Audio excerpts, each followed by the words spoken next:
in the Poindexter Lounge. I hope you enjoyed Legends of Tomorrow, and thanks for watching.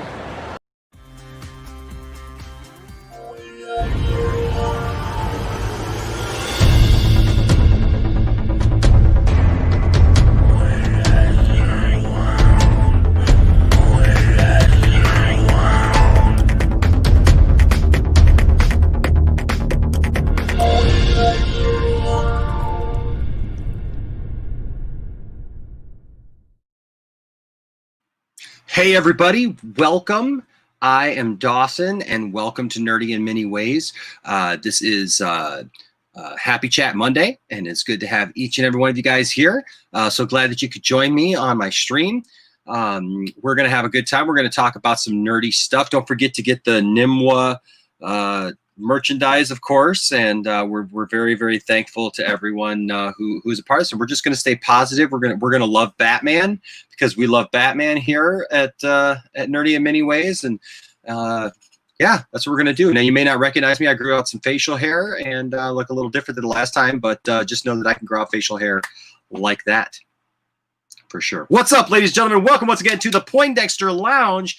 It is not Nerdy in Many Ways, but we are Nerdy in Many Ways, and we love Nerdy in Many Ways, and we love Dawson oh so much. And anyways, welcome to the show. If this is your first time to the lounge, you're probably wondering what the heck is going on here, but don't worry, it'll all be revealed in time.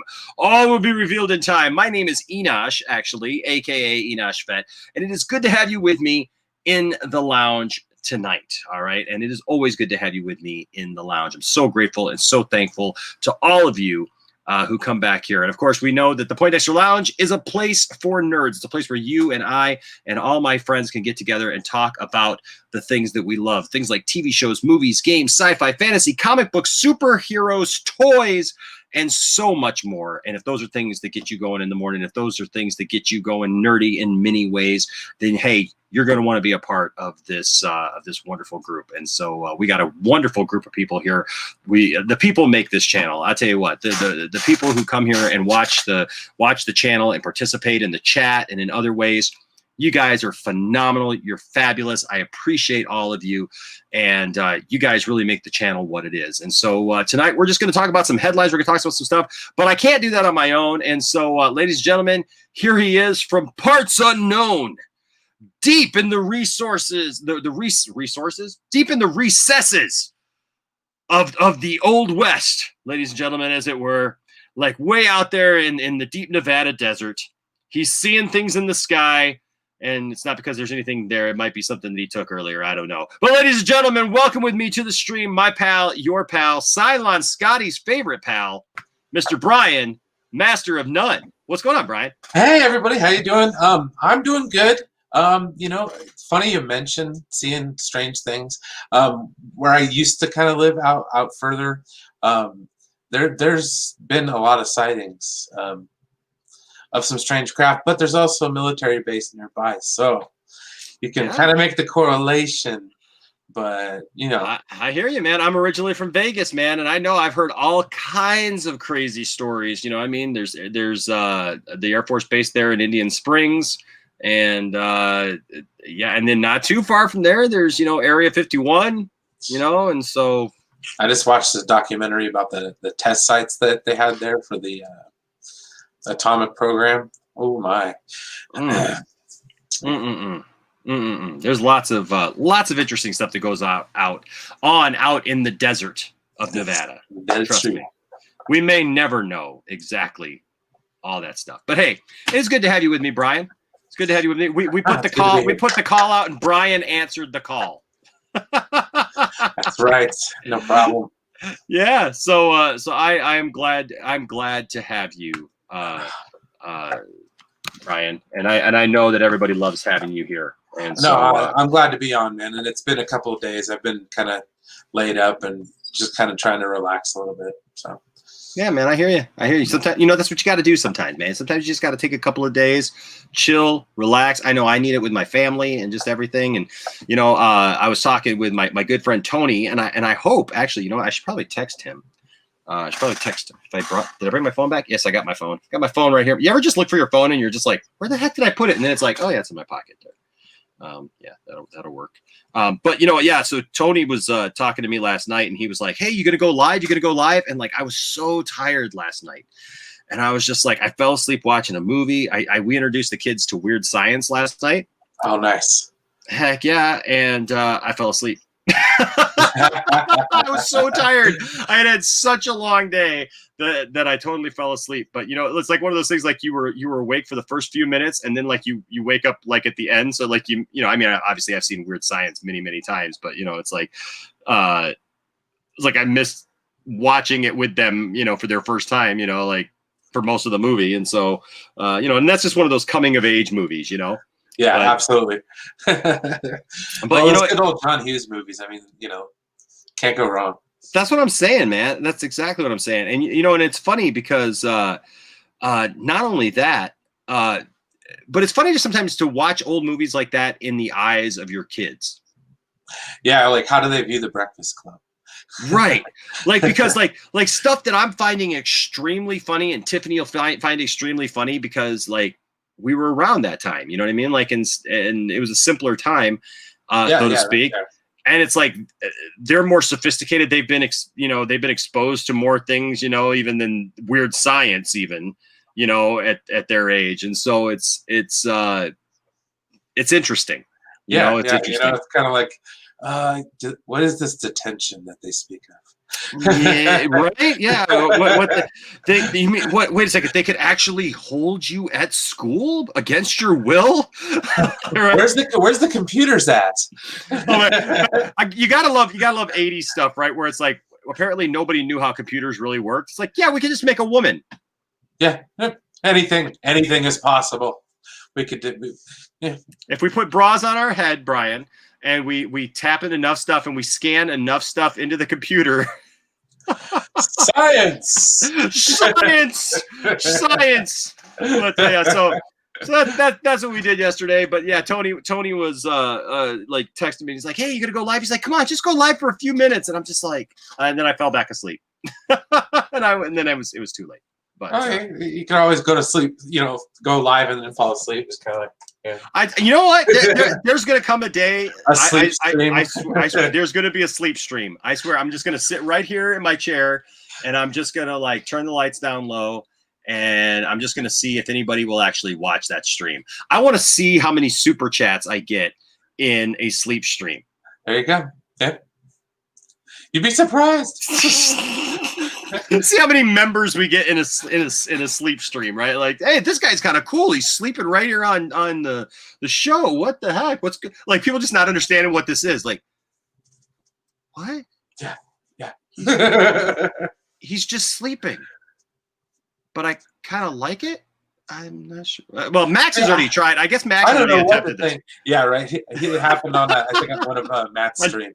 I was on it. It was me. It was me, Matt, and Max, and like all of a sudden, like it was late though. It really was. Oh yeah. It was especially late. being on the East Coast like that. Yeah, and so it was really late, and we like both Matt and I were talking, and all of a sudden we realized that Max is just sitting there behind that mask and just like. Like how's it going? And he kept going close-ups on him and stuff. Pulling the screen back on him. So you like my Nimwa hat? That is a very nice hat. I was gonna say that's my Dawson glasses, my Nimwa hat. I think we're gonna do a show together where it's like future him. You guys are like clones. Yeah, with just facial hair, I guess. Anyways, so it's going to be a good time tonight. We're just going to talk about some stuff. I may, in a little while, put out the link and see what you guys have to say about some stuff. But first of all, let's say hi to a couple people. This couple Malik. I'm not sure if you're here. I haven't gotten down the list again, but he was 28 minutes early, and so I hope he's still around. Geeks Cosmic says I'm ready. Woohoo! Chubby says, "Hey, let's do this." Bring it. Heck yeah. Man, the countdown is slow. Oh, you know what? That's one thing that I didn't get to talk about this week. And oh man. And I do have to talk about that at some point. Man. Let's get dangerous. Let's get dangerous. Ooh, I don't know. Do you want how dangerous do you want to get? Right? I mean, you want to actually have some. Right? I actually like I'm trying to prepare now, so I'm trying to be professional like everybody else. I used to do radio, and radio had tons of drops ready, like at a moment's notice, you know.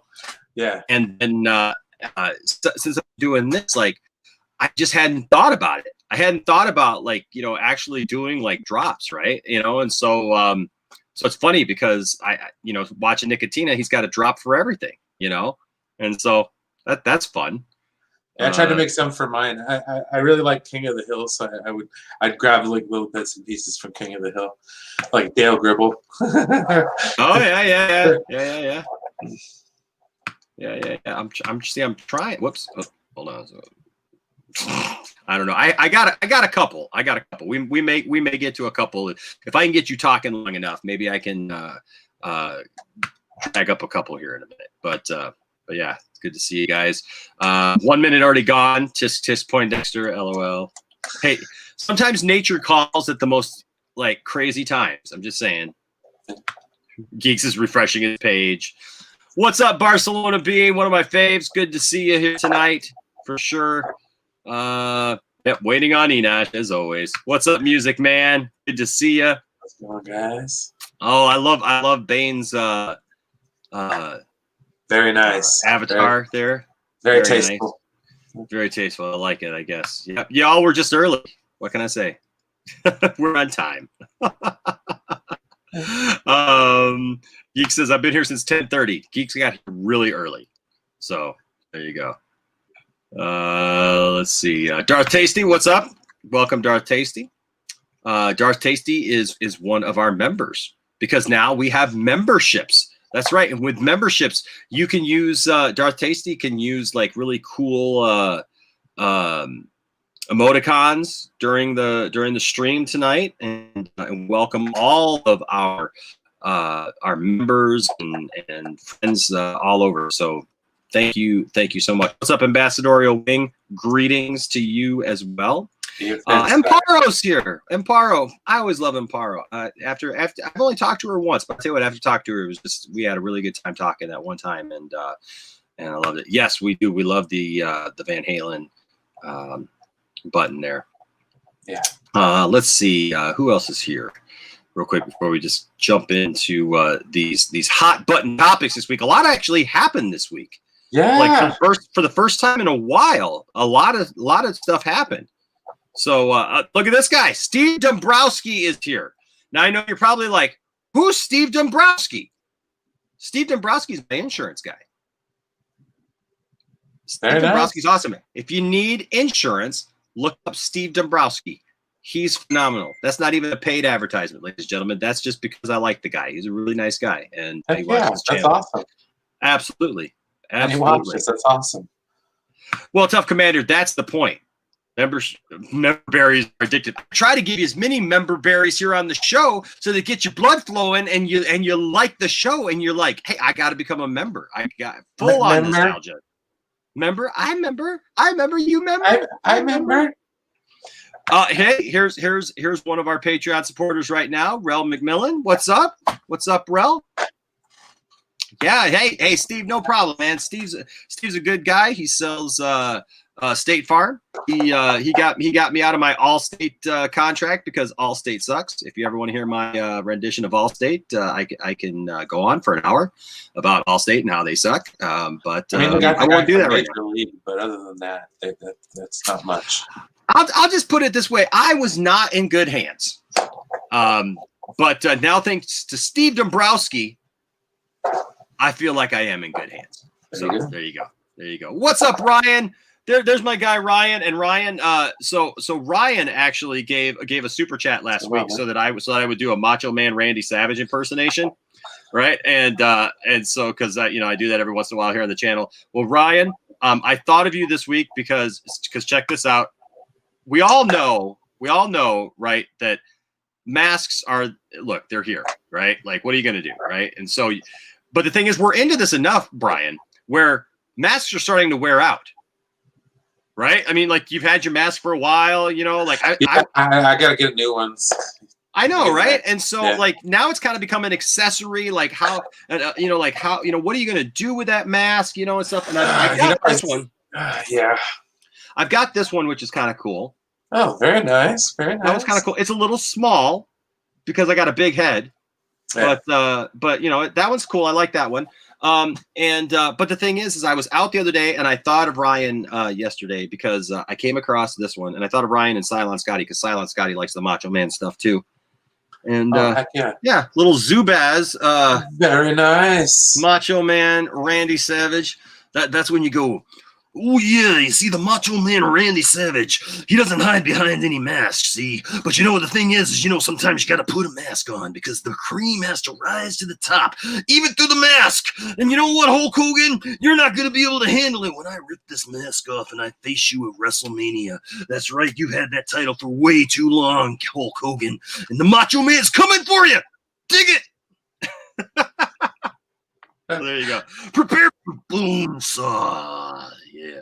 Bonesaw McGraw. Bonesaw McGraw. Yeah. Oh my gosh. Hey, Truth. What's up, Hey. Truth?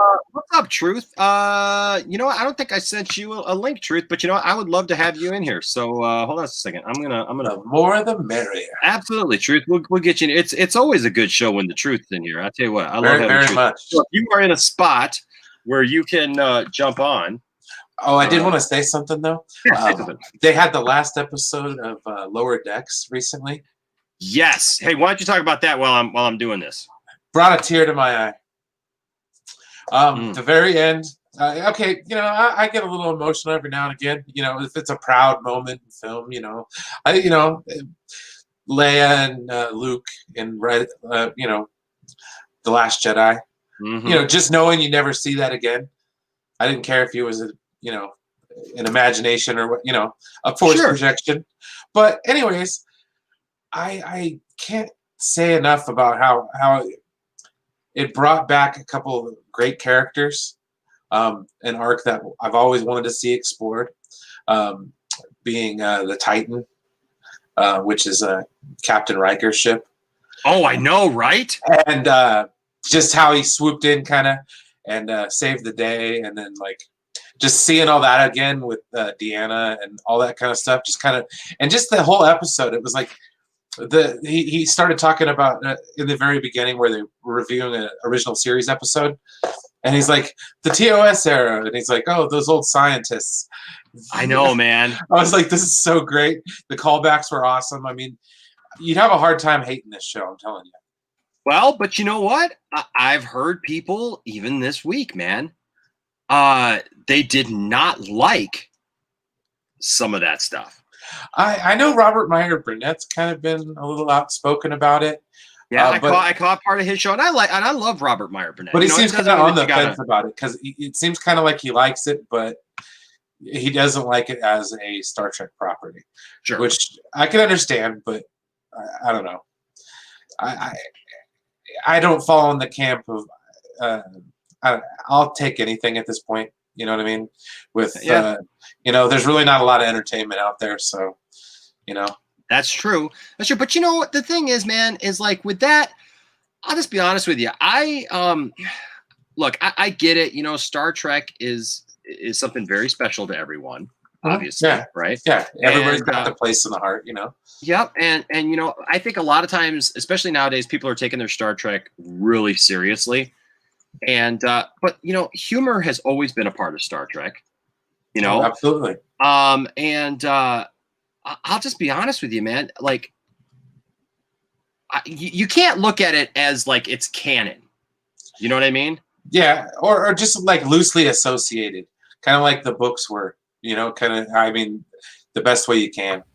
Yeah, what's up, Matt Jarbo? Matt Jarbo in the house. Let's hear from Matt Jarbo. Yeah, Matt Jarbo. Jarbaroni. What's up? What's up, yo? Not too much on my end. I just got done running some errands. It's like, oh yeah, you guys are live, and I have my own stream in like an hour and a half. So well, there you go. We'll see. Hopefully, we'll just get done, and we'll throw over to you, man, because I can't be up till 4 or 5 in the morning tonight. I got to work tomorrow. So. Yeah. Well, this is the whole Boulder Talk thing, so it's a little bit different. Sure. And who knows what's gonna happen You've been getting in all kinds of controversies on your show, man. Yeah, it's so weird. I'm just like asking questions, and apparently that becomes too much. that just becomes you can't question things anymore, I guess. Well, no. Well, but you know what? You know what I look at, man? When you're questioning things, you know what you need to do? You just need to take some time and go down to the lunch trench. I'm sorry, what? Oh, the lunch trench. You've never heard of the lunch trench? Is that like the buffet at a strip club? All over town, people are talking about the lunch trench. It's the ditch where you can eat your food.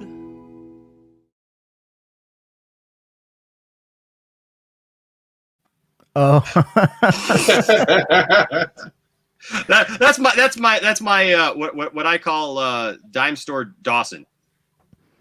oh, is that? Oh, so that's not Dawson. That was somebody else. It's not Dawson. No, it's Okay. not Dawson. But I like him. What's up? And welcome to the truth. Now we got a show. We got a show now. Right. As What's going on, everybody? as Stewie and Brian would say. Whoa! I think we got a show. Oh, yeah, we got a show. We definitely got a show. Oh, yeah, there's a show. That was hilarious. Yes, we got a show now. We got Jarbo, we got Brian, we got the truth. Oh my gosh, it's good. Fantastic Yeah. all around. So is everybody having a good week? Everybody staying safe? You doing okay? Yeah. Yeah, I guess I'm not dead yet. So You haven't gone full Mike Zero? no, well, no. I mean, it's like dead? doing the census stuff is almost done.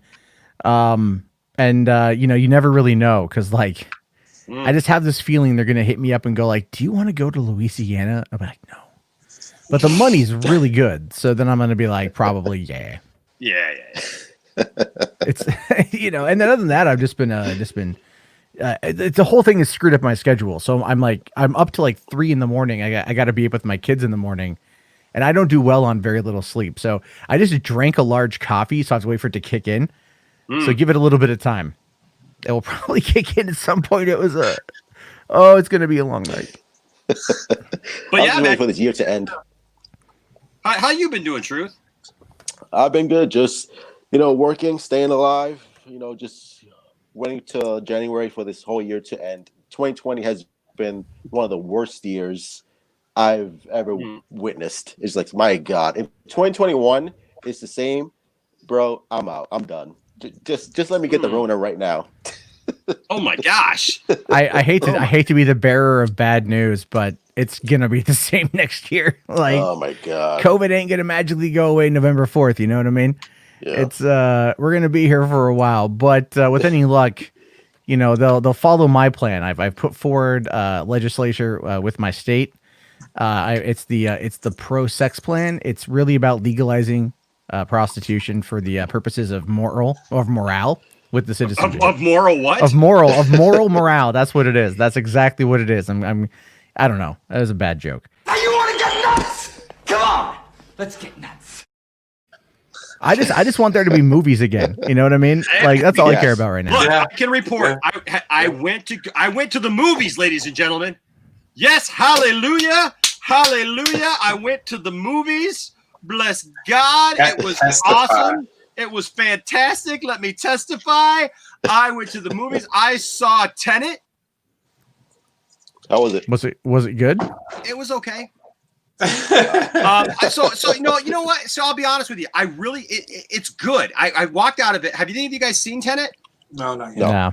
Okay, so we got to do our review yet, but I will just say this. I walked into the movie like fully just like, okay, I'm ready. I really like this movie. You ever see a movie that you really like? You know it's a good movie. You know it's a good film in there, right? Yeah. But you don't know why? Does that make any sense? Yeah, I've seen a couple movies like that where just like everything is perfectly packaged. But it's just like, I don't know. It's just something's just not there. Like I don't know what it is. Yeah. But it's not blowing me away. I felt the same way about Deadpool the first time I saw it. And I think a big part of that was because I absorbed the marketing like a fat kid eats candy. You know, and I was just so in on the marketing. I was in Hall H at Comic-Con when they showed off the Red Band trailer for the first time. I was so into this movie, and then I went and saw it opening day, and I was like, every joke is in the movie. Or in the trailer. Every joke. Every joke is. The movie was really good, but I was like, but I've seen all this. Yeah. So then I went home and I was thinking about it over the course of a couple days, and someone ended up bootlegging it, right? A cam copy. Mm-hmm. And somehow I ended up on a website. I don't remember why I got there, but I wanted to see the quality of it. I was like, I'll see the quality of the movie. And I hit play, and I started just kind of watching the first couple minutes, and then I started laughing. And I started laughing again. And I'm like, all right, end up watching the whole movie again.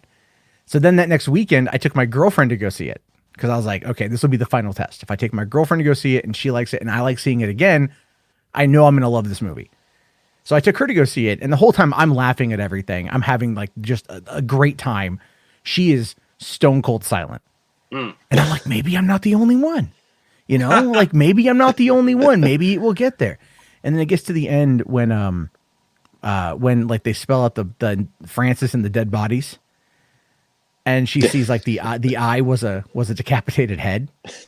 She just starts busting up laughing, and I knew I loved her at that point too. We did together for years, and I was like, I really love you in this moment. Yeah. So here's the thing. It was meant to be.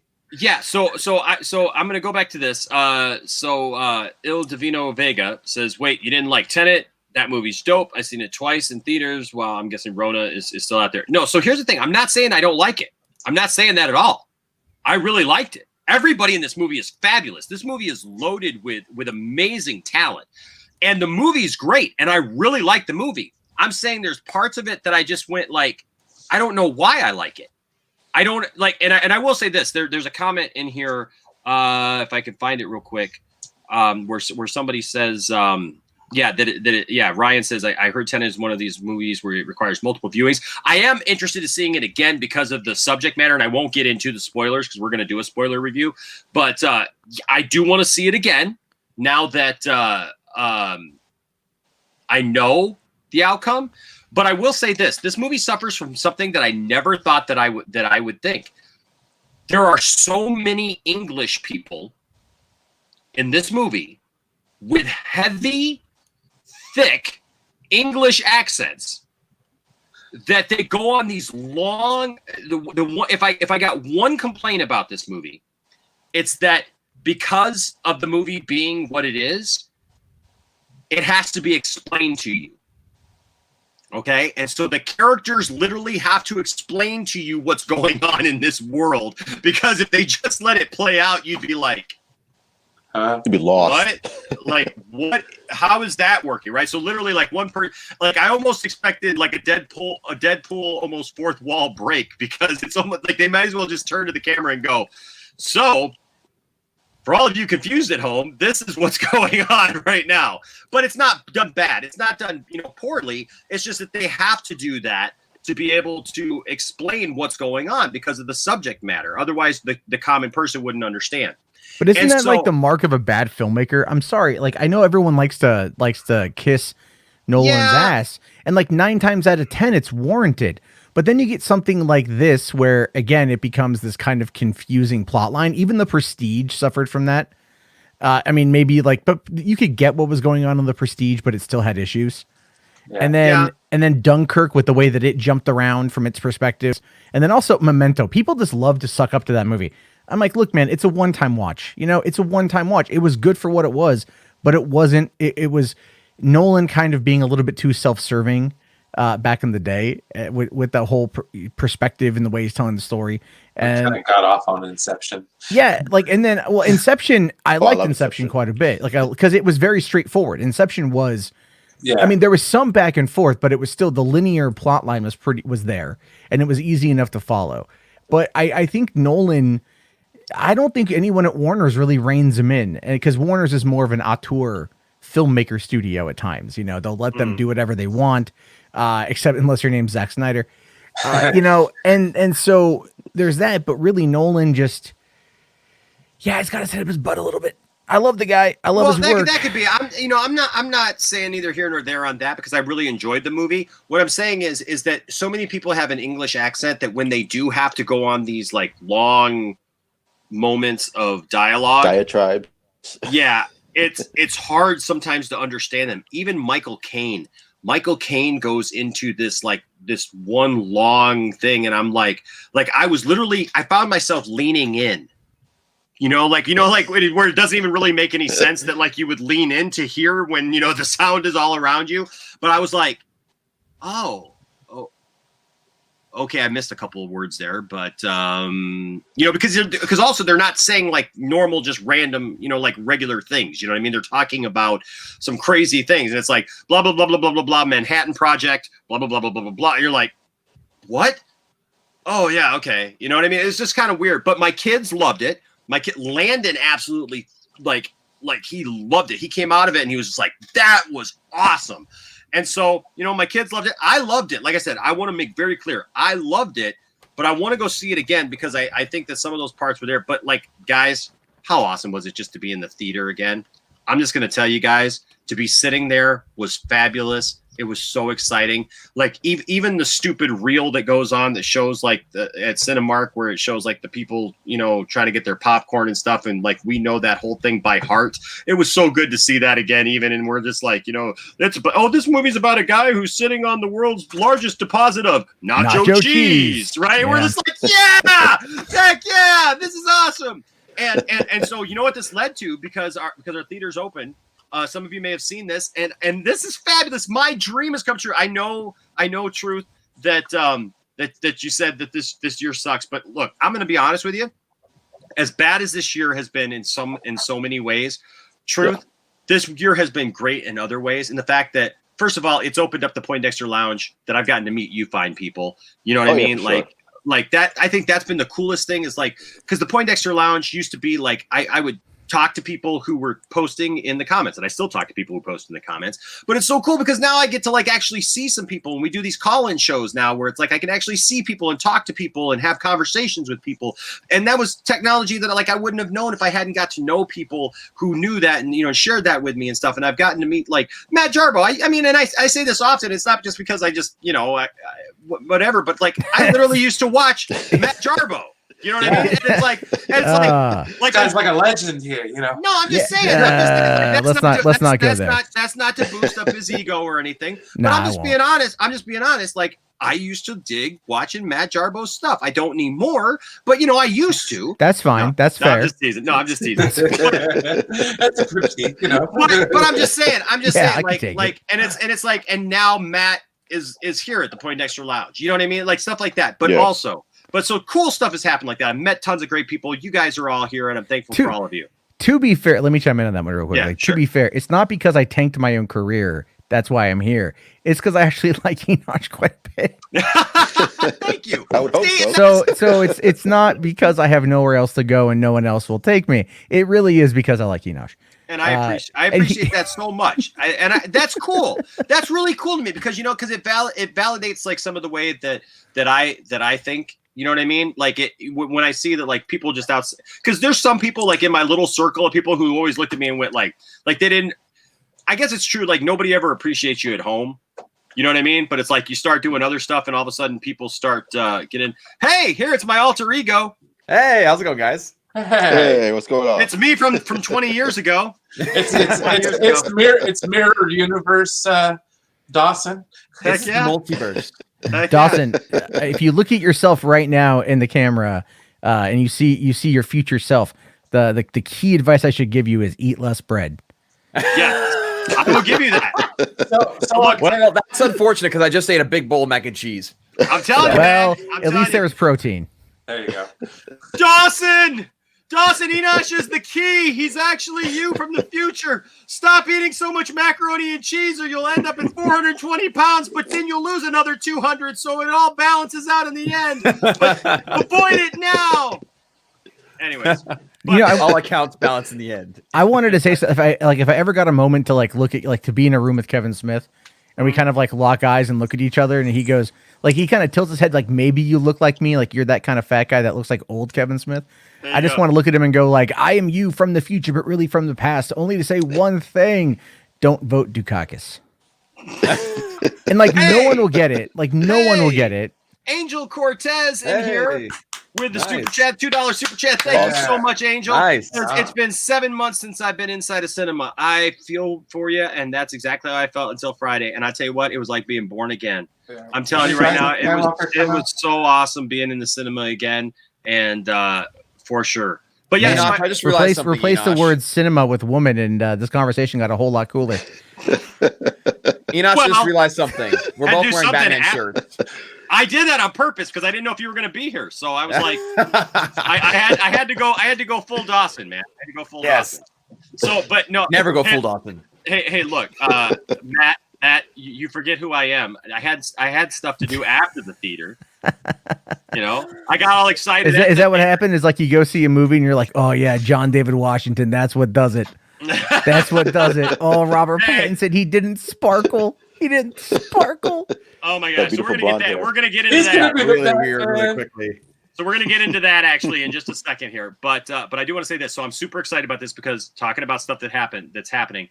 A big dream of mine is coming true on October 24th, because of the situation. My theater went from costing $400 or $500 to rent out a theater. I've always wanted to rent out a theater and just have a private party for me and my friends and like watch a movie, any movie, right? Just have a good movie and watch it. And everybody's been coming here to the channel and going, hey, I just watched Empire Strikes Back. And I'm like, yeah, that's great, but our theaters are not open here. And so I can't go watch the 40th anniversary of Empire Strikes Back. I can't do it here. Well, my theater went down to $100 for up to 25 people. What? For a private showing. And October 24th, we are hosting the first annual. Well, maybe, I don't know, annual. It depends on how things go. But I'm talking to the manager, and the manager's awesome. And so we're hosting the first ever, at least, Poindexter Lounge private movie party, watching The Empire Strikes Back in the theater for our private party. We're going to have giveaways. Everybody who comes is getting a T-shirt. And we've already filled up 25 spots. So now it's like literally like I told everybody, I said, look, you can't back out. This can't be a thing like you come in to see my band and you're like, yeah, I'm going to come and I'm going to come and I'm going to come. And then like at like 6 o'clock before I go on at 7, you're like, hey, something came up. We couldn't find a babysitter. I can relate so much to that. I'm like, hey, we ain't doing that. We ain't doing that. This ain't a thing that you're going to hit me next time. It ain't going to be like that because I'm literally saving you a spot and I'm buying you a T-shirt. Right. And so we're doing it, and I'm so excited because we literally have friends from around the country now coming to this thing.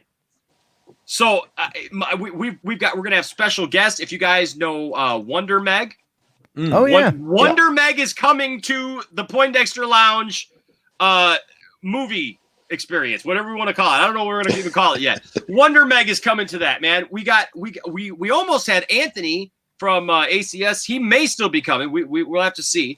But I'll have to come next year. dude, I'll tell you, I'd fight for a spot for you, Nerdy, if you could make it. But my good friends Cylon Scotty and Sophie, they're flying out and they're gonna be at this thing, man. From Oregon. Much for plane tickets? I don't know, man, but it's like I told them. I said, look, they're members, and I said, if you are a member of the channel and you come to this thing, I'm paying your way. It's $5 to get into the movie theater, you know, $5 a person. But I said, but everybody's getting a T-shirt, so I'm buying everybody a T-shirt, a special one only T-shirt, because we actually have a T-shirt that looks like the logo to The Empire Strikes Back.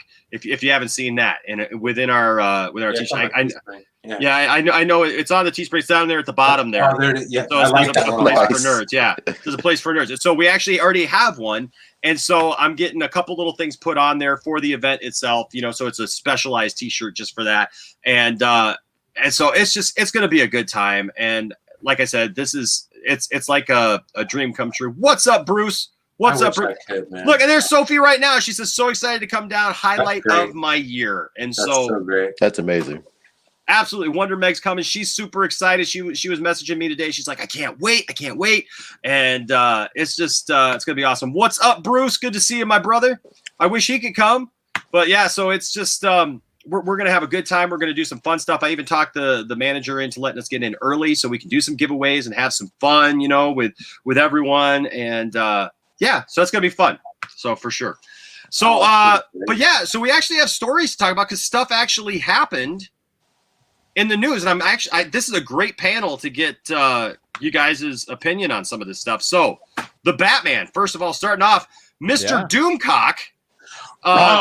We did our 2 cents on nonsense, which actually we have a T-shirt for that too. We got a T-shirt for everything now. But that's right. Mr. Doomcock came out this week. Bruce is on right now. Bruce made this wonderful figure here of Doomcock. I'm still waiting to see that. I think I gotta get with him. Blanks, man. Paying for my figure. Whoops. No, I don't want to delete that. But so delete. Right. So me and Johnny, we had this episode this week. The Doomcock came for the Batman, and of course we had a somebody make this for us. It has been noted. It has been noted. But look at this guy. Yeah, not in shape at all. No. Not at all. Ticking everybody off and stuff. Rather, don't tell John Campia that. hey, look. You know what? I don't want to tell. Doomcock went on the whole sparkly Batman thing. We actually had an over/under like immediately. Like, how long is it going to take before Doomcock mentions sparkly Batman? And of course, he went. At the 2-minute 12-second mark, I actually beat Johnny because Johnny said it would happen within the first minute or 2 minutes, and it didn't happen. It was 2 minutes 12 seconds. But but I said I wouldn't want to get in even Robert Pattinson's Batman, especially after this.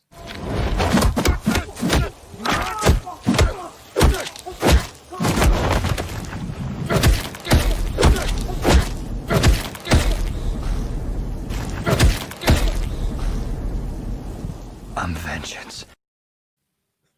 Still gives me good. goosebumps. So yeah, good. and the car. I mean, can you argue with the car? The car looks freaking awesome. Well, Zeverfet would argue about the car. Oh yeah. Zeverfet argues about everything. That is true. That is true. Well, he hates a Martha Wayne Joker from Flashpoint. Oh, jeez. He does? Why? Because he says it's stupid and it's lazy writing. What? This is like CW, cool. Right? Stupid! You're so stupid! That's what I have to say about that. But so I put out there, and I know Geeks Cosmics is making me one of these. But this is what I have to say because, yes, ladies and gentlemen, Doomcock was wrong once again. If you don't get that by now, I don't know what to tell you anymore. Because, ladies and gentlemen, he was wrong. Filming has resumed. And guess what? Robert Pattinson's part of it. They're not going to cancel this movie. Doomcock's all, I wouldn't be surprised if they just cancel the movie. Shut up. That ain't going to happen. Because they are all intent on wasting millions of dollars during a pandemic where money is running tight. Like that makes a lot of sense, business speaking. Don't you know that's how it is? Like they just get halfway filming a movie and they're just like, screw it.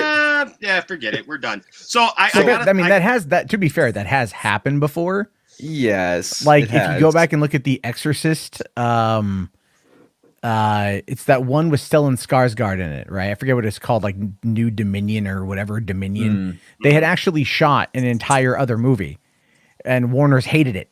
And so they went back and they reshot the whole thing with the new director. So it's happened. Did it happen to Justice League Mortal as well?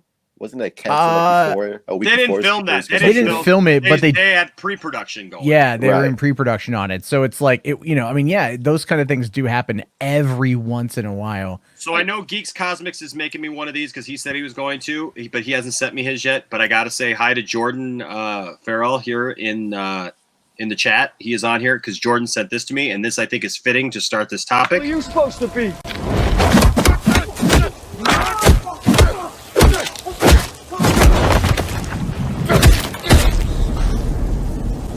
I'm vengeance. Yes. Heck yeah, we're putting this back down. So yeah, yeah, man. So the Batman is back up and going. I got to pull up this here, but we got some photos today. Yes, from this. That's great. Look, he looks. So Robert Pattinson just inherently looks young. right? Yeah. I mean, look at Dawson. Dawson looks young, right? I am young. But Dawson is young, right? I mean, now Dawson, that there's people like out like moonlighting as you, right? What? Yeah, man, dude. I've been documenting this all week. Here's an example. I've been thinking about blowing up my toaster, but then I would make my bread hot and hard at the same time. Dime store versions, Dollar Tree versions of Dawson. Wow. I just don't appreciate. I'm so insulted. I would be too. Never rub another man's rhubarb. Just don't do it. Goodness. It's just not right. It's just not right. Yeah, just say I love that man movie. Yeah. Oh, Batman But, 89, that's a classic. Oh, it's awesome. But then I mean, look at this. I mean, he looks like a young Bruce Wayne that might just be starting out. The hair's a little long, but that's okay. I think it looks fine. I mean, you got this picture here. This isn't the best shot of him probably because he looks a little Dude, like, He's got a stank face going on. right. Colin Farrell does not look like Colin Oh my Farrell. gosh, He looks amazing. I That saw makeup that. I is was crazy blown good. away. that I know makeup what- is insane. And nobody messes with the Jesus. Yeah. I'm actually more excited for John Turturro as Carmine Falcone because most Oh, people dude. see him as like a comedy guy, but he's like a really fucking fantastic dramatic actor, and I can't wait to see what he does with this. Yeah. Especially Yeah. like the little scar on his face. I think that's like a little nod to like Catwoman To Long Halloween. in the comics. Yeah, I love Yep. It's because of all those Adam Sandler movies that he did, that. Yeah. And then what did You you don't think of blame this, him. Jarbo? I mean, like, it was okay. Farrell looks really good. Turturro looks really good. Zoe Kravitz, just that wig and that bow, and it just looks. I know she's like supposed to be in disguise, I guess. Well, there was this, yeah. Yeah, I mean that's a lot better of a photo than the other ones I saw floating around. I think that this would look better without the bow. or with Yeah, the but hat, whatever but that the is. idea there is to conceal her identity and like make her look a certain way and everything. with else. her face like completely out there, just a weird, crazy thing on top of her head. Yeah, the idea there is like to go, oh, you're going to pay attention to the bow, but not her face. Yeah. It's like that's my interpretation of it. The sleight but- of hand misdirection. Because she's a I cat get it, burglar, yeah. so she's meant to like she doesn't want to stand out in a way that's going to be memorable for her. But she Sure. still has to like. I would assume at this point she's probably like Falcone's daughter or something. Yeah. Well, yeah. I hope not. I mean, I- well, I'm for not one, a fan of that. what are they all doing there? Yeah. right? right. Why are they all walking out of the courtroom together? What I think is happening here is Having lunch. that Catwoman kind of like maybe, let's say Falcone did something to her family when she was younger. And Catwoman is definitely more into revenge at some points than Batman can be at times. She can definitely be more vengeful. And so maybe she's like disguising herself as like just kind of a girl that works for Falcone, like on the inside, like getting information. And that way she weasels her way into Falcone's crime family to basically destroy him. That could be something. Yeah. That is truth in the form of a super chat right there. It is. It is. Yes. So thank you, Ryan, for the $5 super chat. Appreciate you, brother. Awesome. Ryan's a good guy. Says there were a lot of people who petitioned to not have Michael Keaton as Batman back in '89. And Batfleck. Oh yeah, and dude, and look, I was ticked off when Heath Ledger was hired on as a Joker. I was literally physically angry. Okay, I'm just gonna be straight up honest with you because I just was like, what? Like I just did not see him as being able to do that role. Okay, and I'm just being honest with you. Well, everybody had the nostalgia for Jack Nicholson too. I mean, But he Yeah. proved me wrong. He proved me wrong. You know, Yeah. it is what it is. And so maybe Pattinson will surprise us the same way Keaton did. And I think there's like you said, a lot of truth to that. Now, I like what Bane said about the Dollar Tree Dawson there. It's Canadian here, so $1.25 tree. No, But to be fair with Robert Dawson would have Pattinson- done it better. I'd like to see Dawson do the same song, but do it better. But to be fair with I'm thinking Robert about Pattinson- blowing up my toaster. all I'm gonna say, you haven't lived until you've had fries and gravy at a Montreal Expo. Oh, dude. Poutine? Uh-huh. Poutine? Yeah. Yeah. Heck yeah. Man. I just ate and you're making me hungry. Goodness gracious. Look at Gavin here. He's one of our members, and he's nice. like he's dropping the emojis. He's dropping the emojis. I got to add 2 more emojis. They set the bar pretty low. If you get 2 members, you get to add a couple more emojis. So I'm going to be adding some emojis that might just be inspired by artwork by this man right here. All right. Just saying. This guy has done a tremendous service for our channel. So, but yeah, I mean, she looks good. I don't think that she's going to do a bad job. Like I said, I just think sometimes the first time you see stuff, it just looks weird, Mm-hmm. And especially like set photos like never aged. Yeah, set photos never do the movie justice until you see the movie. Yeah, exactly, for sure. And so there's that. And then there's we looked at that picture already. There's this looks fine to me. I don't think. Yeah, I got no problem. I got no problem with this stuff. I think that this looks good. I'm excited about this movie coming out. I think it's going to be fine. We just got to wait and see. And I saw the comment back here that said something about, like everybody's like, oh, well, they're going to go back under because of Corona. And like, why are they out, filming and stuff again and stuff. And I can't find it right now. But somebody said, they're trying to get everything done so that they can go back and go on the sets that they built.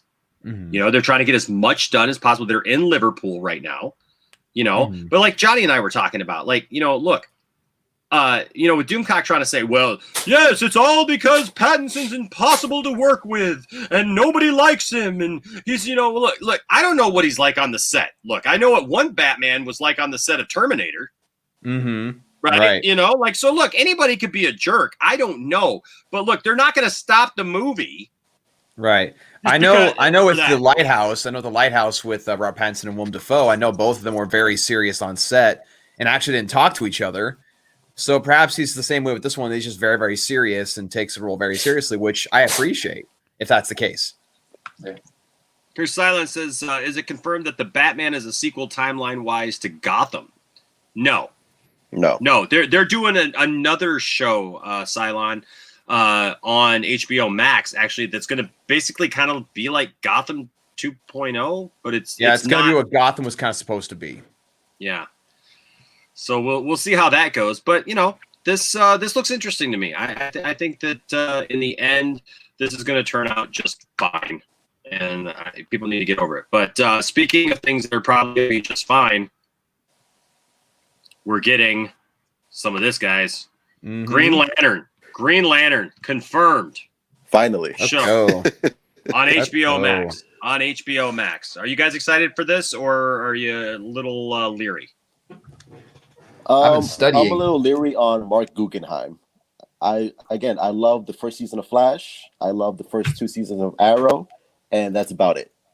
so I'm just a little wary on him.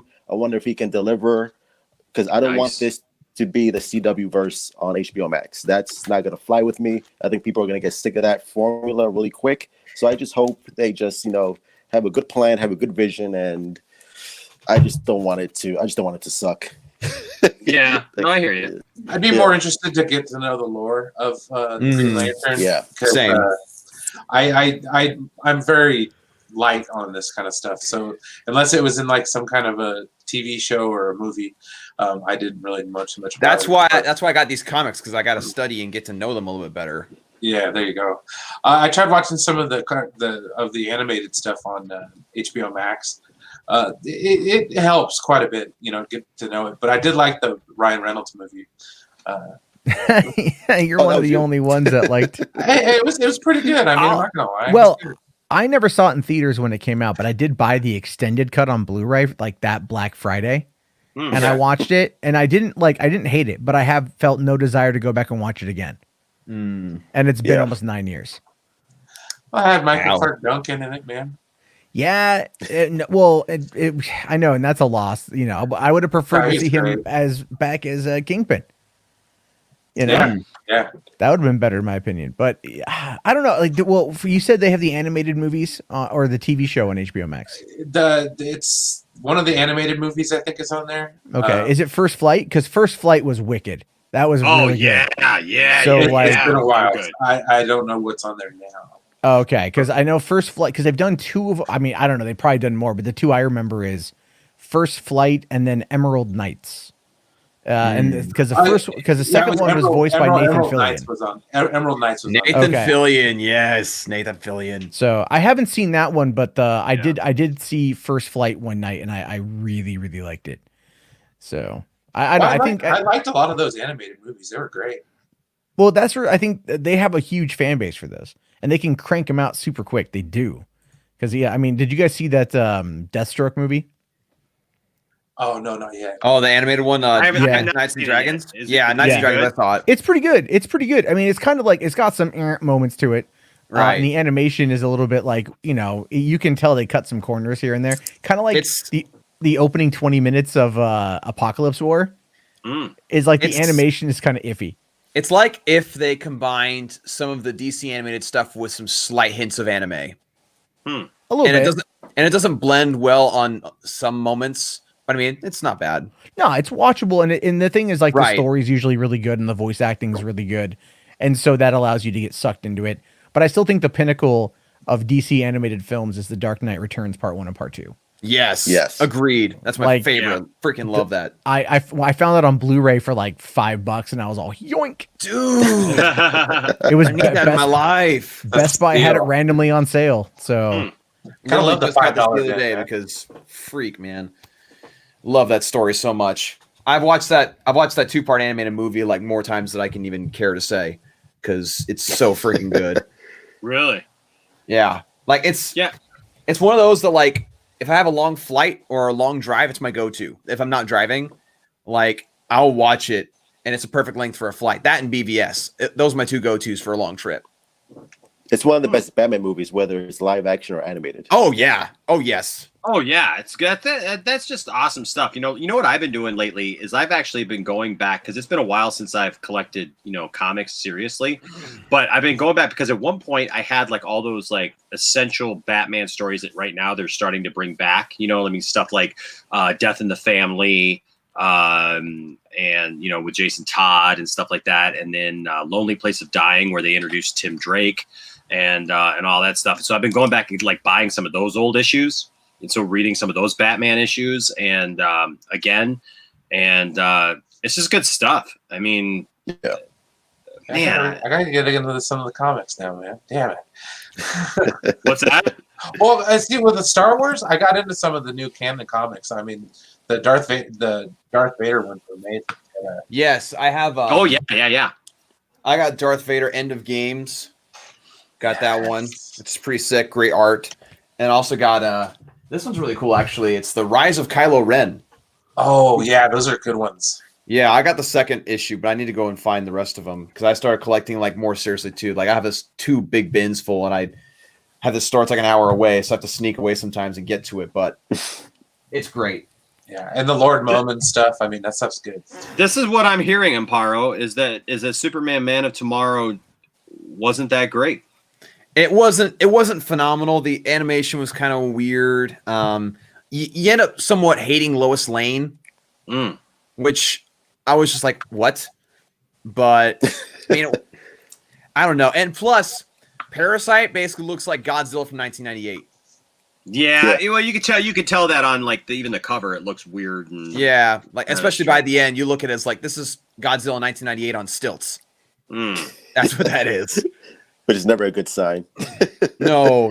Never go full Godzilla 1998. Never. And speaking of Star Wars, I think Green Lantern, why I'm so excited is because to me, Green Lantern is DC's Star Wars.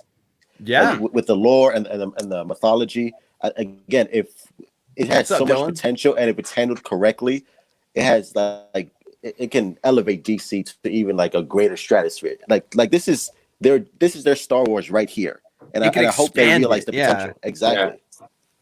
So my thing about Green Lantern is I love all the Green. I love Green Lantern. I love the story. I love the history of it. I loved reading Green Lantern.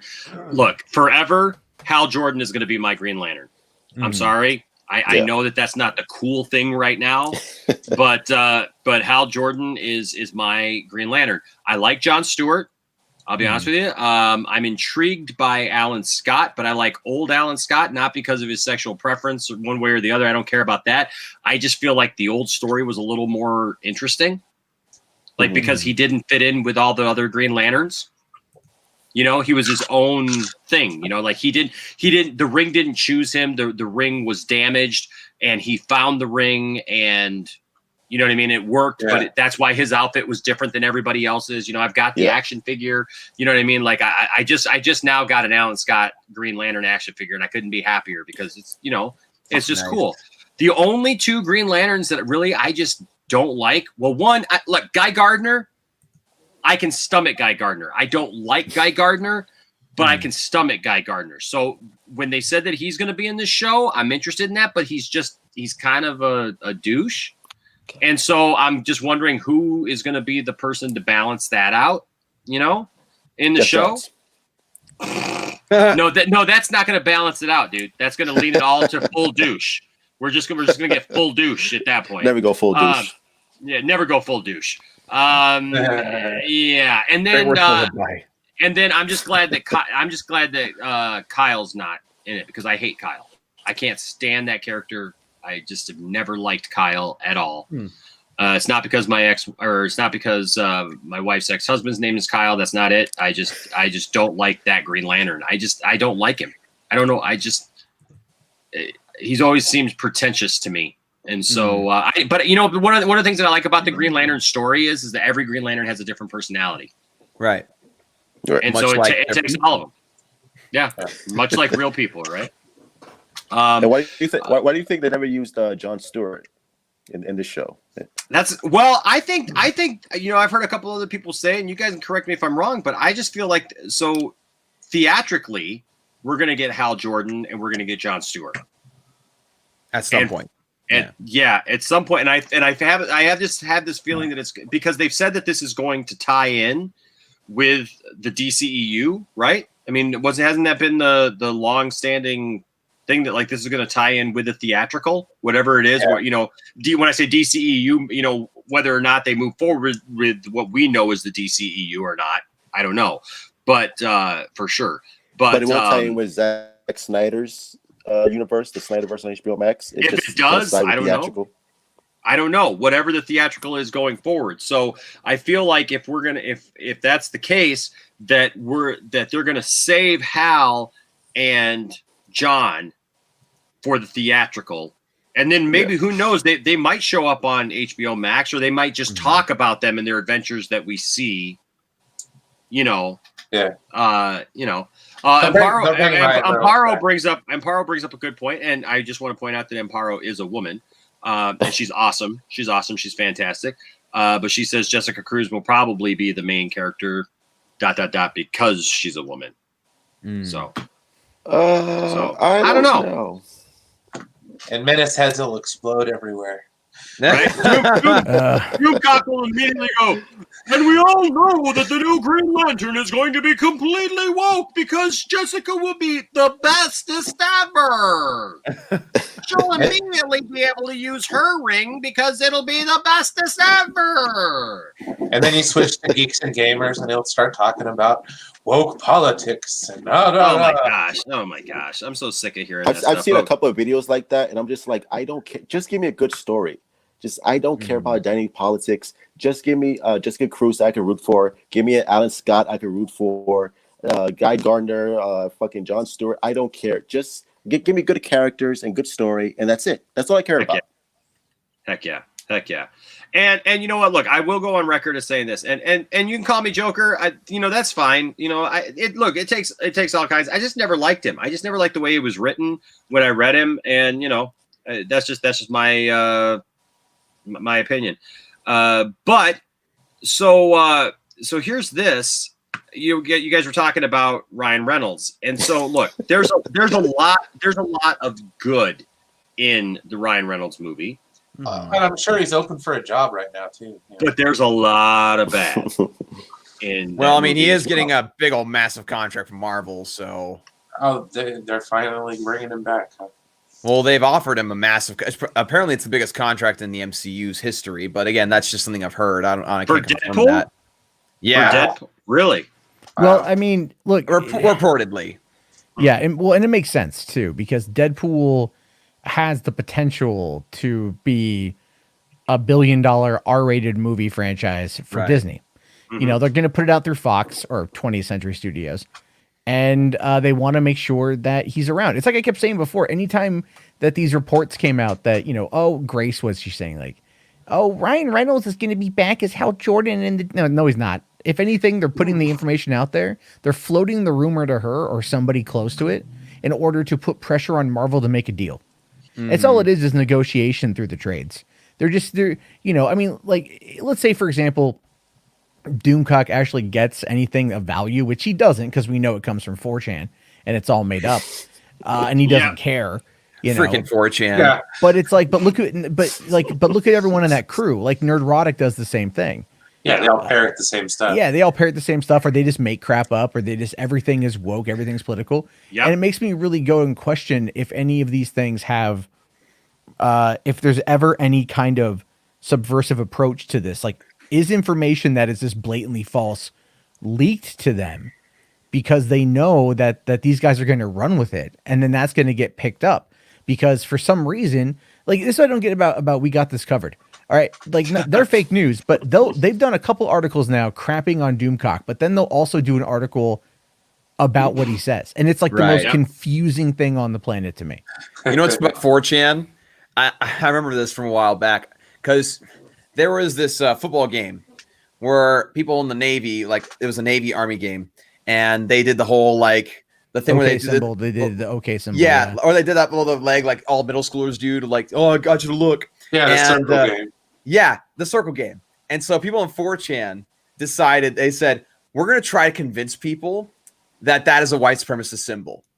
And they did. To be fair, I've been on 4chan since like 2007. So that particular incident, that was already known as a white power symbol from far before that incident with the Army-Navy game. I know, but that was an example. Well, no, but I mean, they tried, but it was already out there at the time. People shared it around. It was that kind of thing's been used multiple times. You know what I mean? Like that particular OK symbol, like they've tried different bits. If you want to know the funniest one, it's like back in the Pepe days. Yeah. I missed the Pepe days. People actually believed it from a 4chan rumor is so freaking hilarious. Well, but the thing is, even before it hit 4chan, it was also kind of circulating itself around like that too. They aggravated it 100%. But like the blue checkmark brigade on Twitter, like those are the people who look for this kind of stuff, who want to get offended. So it's not necessarily difficult. Yeah, the SPLC got behind it. Yeah, the SPLC has written like there's an article on it, whatever, like all sorts of crap. I've been covering this for years, trust me. And one of the crazier things though is back in I forget what year it was, might have been 2016. 4chan came up with a joke similar where they wanted to call it hashtag pissing for feminism, where the idea was they would convince woke women to pee themselves to show solidarity with women who have been sexually assaulted and who lose control of their bowels during the act. And they actually they created a whole campaign. No one bought it, right? No one bought it, with the exception of Paul Joseph Watson, who is Alex Jones from InfoWars' right-hand guy. And he wrote an article talking about the 4chan prank, but he thought that they actually were able to convince women to do it, even though like it was all doctored Photoshop. And so I mean, it's again, people always like, if you hear anything with 4chan and like running pranks, I love Amparo's wow. Yeah. See this right here is where you guys need some of the membership emojis. Emojis, just like nope. Nope. I'm just telling you guys, I've been around the internet for a long time.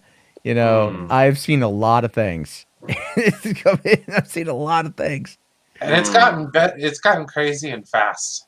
It's gotten like I don't go on 4chan anymore because I don't mess around. It's like it's just gotten to be like, because I feel like all the humor of 4chan back in the day is gone. Yeah. Because when my friend first pitched me on 4chan, he was like, imagine a website where you can go and literally find anything.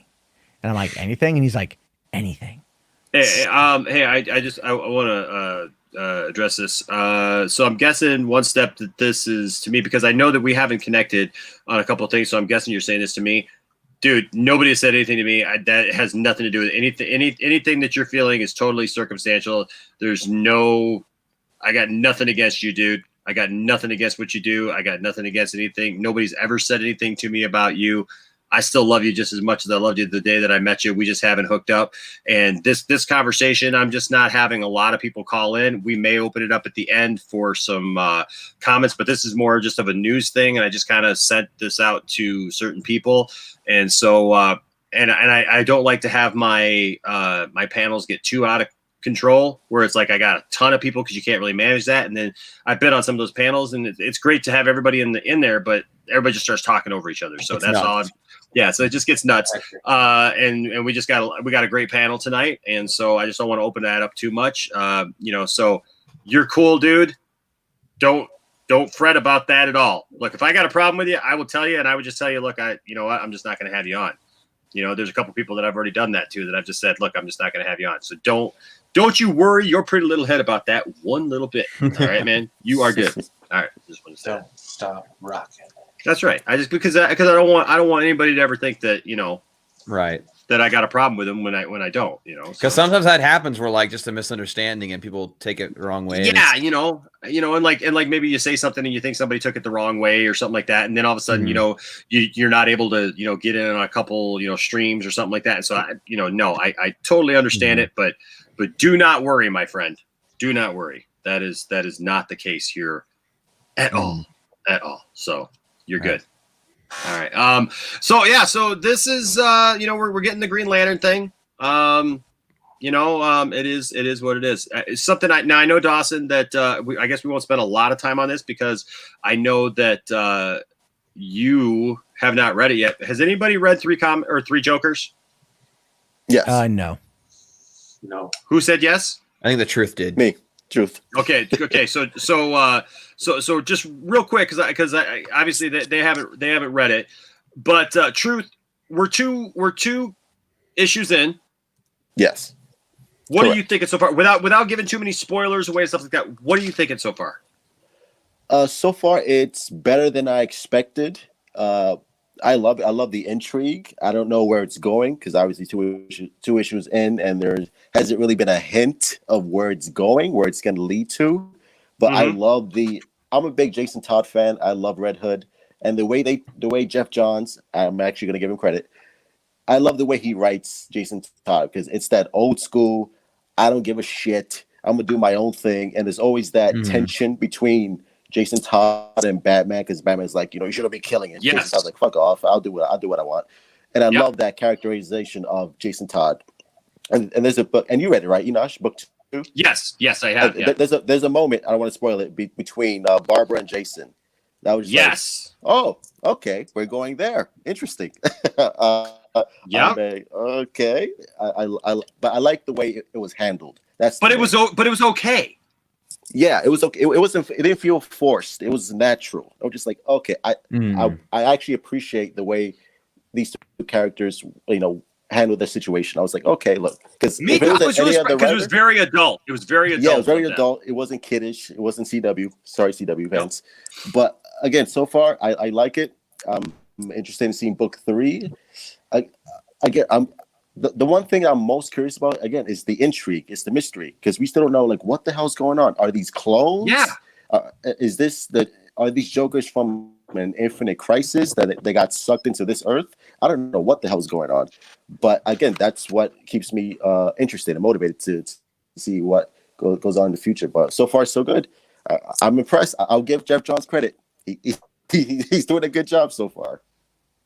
Yeah, no, I'm digging it. I think that I was a little skeptical. I'll be honest with you at first, but because because there was so much hype on it. That's why. But you know what? Honestly, so it's going in a direction that I didn't think it was going to go in. And sorry, guys, if we're leaving you guys out of this conversation. We're just going to have this side conversation right I'm here. just looking at the art of these. This art looks fantastic. Dude, this art is amazing. And Jason Fayback, I think. Oh, Fayback. Yeah. And so I'll just say, I mean, and you can tell me, Truth, like this is going in a direction right now that like it just has me intrigued because I didn't think it was going to deal with the people that it's dealing with, and the way that the Joker interacts with Jason. Oh my God! After their history. I don't want to spoil anything. I know it's so hard, dude. We're gonna have to like do our. I'm sorry, because Johnny's reading it too. Like once, is it only 3 books? I think so. Yeah, I think it's only 3 books. Dang, this doesn't seem like that's enough. I know.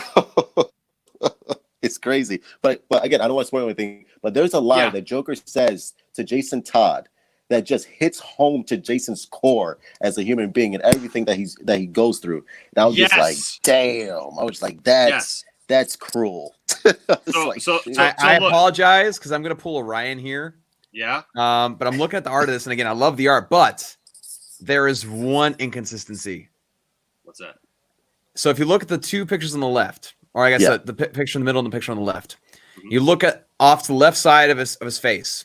Where his hair ends, it's all black, right? Yeah. Same thing with the one in the middle. But you look at the picture on the right, his hair ends, but there's still pink.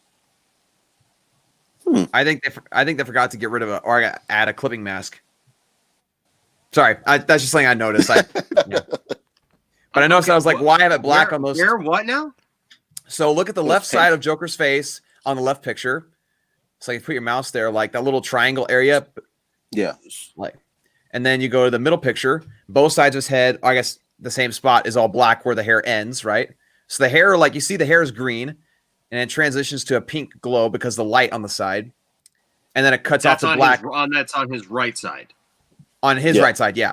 And then it's just black in the background. But in the third picture, where his hair ends, there's pink. Interesting. I don't know if they forgot to cut out that pink or what. I'm gonna have to pull up my actual. That's interesting. The actual. Well, it might just be lighting though, because that's just lighting from the side, right? So like, it may just be the light, just either the light closer, but like at the same time, the same light is being utilized for those 2 other Jokers. Yeah, but, as you can tell by the hair. Yeah, so I don't know. That's interesting.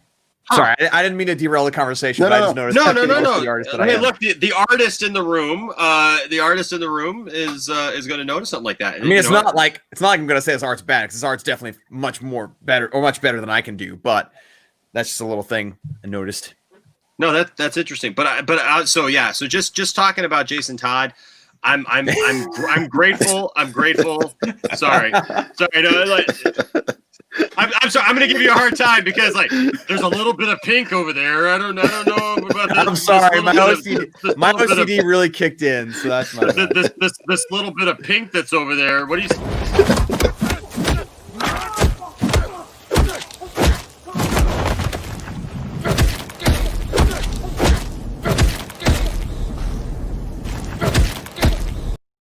Is it still pink?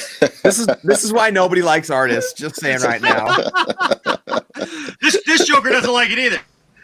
Never rub another man's rhubarb. I'm just messing with you. It's all good. That's just funny. Where? When? Who? Pink? I don't know. Oh man. But no, so but yeah, I like the way that they're bringing Jason Todd into this, and I'll tell you what, those characters are going to be in a different place, I think, after this is done. If just reading this, don't you think so, Truth? Yeah, all these characters are like dealing with some traumatic event because of the Joker, and that's why I love. They're all dealing with their own issues in their own personal way, and by the end of book 2, there again, don't want to spoil anything. There's a certain character that's very integral to one of our main characters' past. And I'm interested to see where that leads into because Joker has plans for this character. And I'm just like, okay. a nice little wrinkle to the story. I'm just like, wow, like what are you gonna do with this character? It's just so good. It's just I love it. So and so if you haven't read Three Jokers, read it. If you haven't, you can find it online. Like I don't encourage anybody to do that, but it is a Jeff Johns book, so go ahead. If you need a link, just let me know.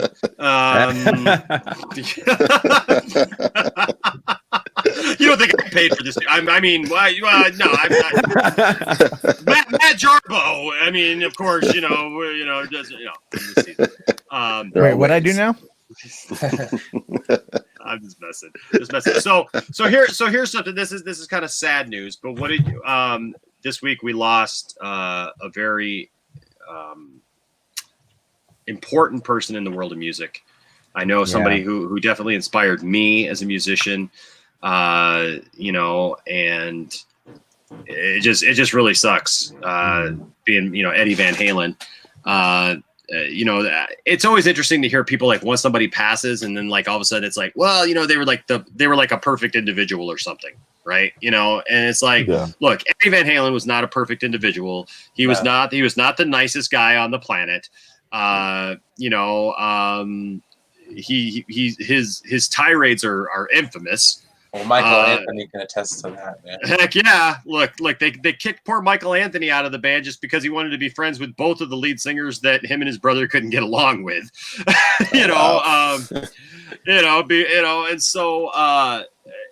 It's interesting. But like, look, the guy was one of the most innovative guitar players that has ever lived, and I would even say, look, because I've got a lot of guitar snob friends who are like, oh, there was people who was tapping before Eddie, and Eddie wasn't that great, and all this stuff.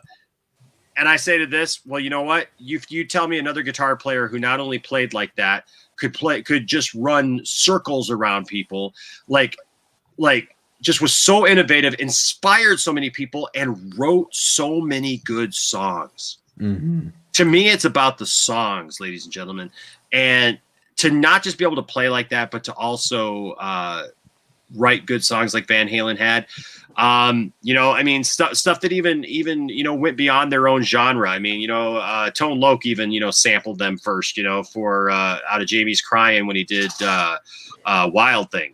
I mean, and so they transcended a lot, and so I'm really sad to see Eddie go. It's also very weird because my father-in-law, and I didn't have a picture ready. My father-in-law looks eerily like he looked in his older age. Like scary. I saw a picture of my father-in-law, or I saw a picture of Eddie, with the short gray hair now and the beard, that he's kind of been famous for, now. And I sent that picture to my mother-in-law and I said, hey, when did Jeff start playing with Van Halen?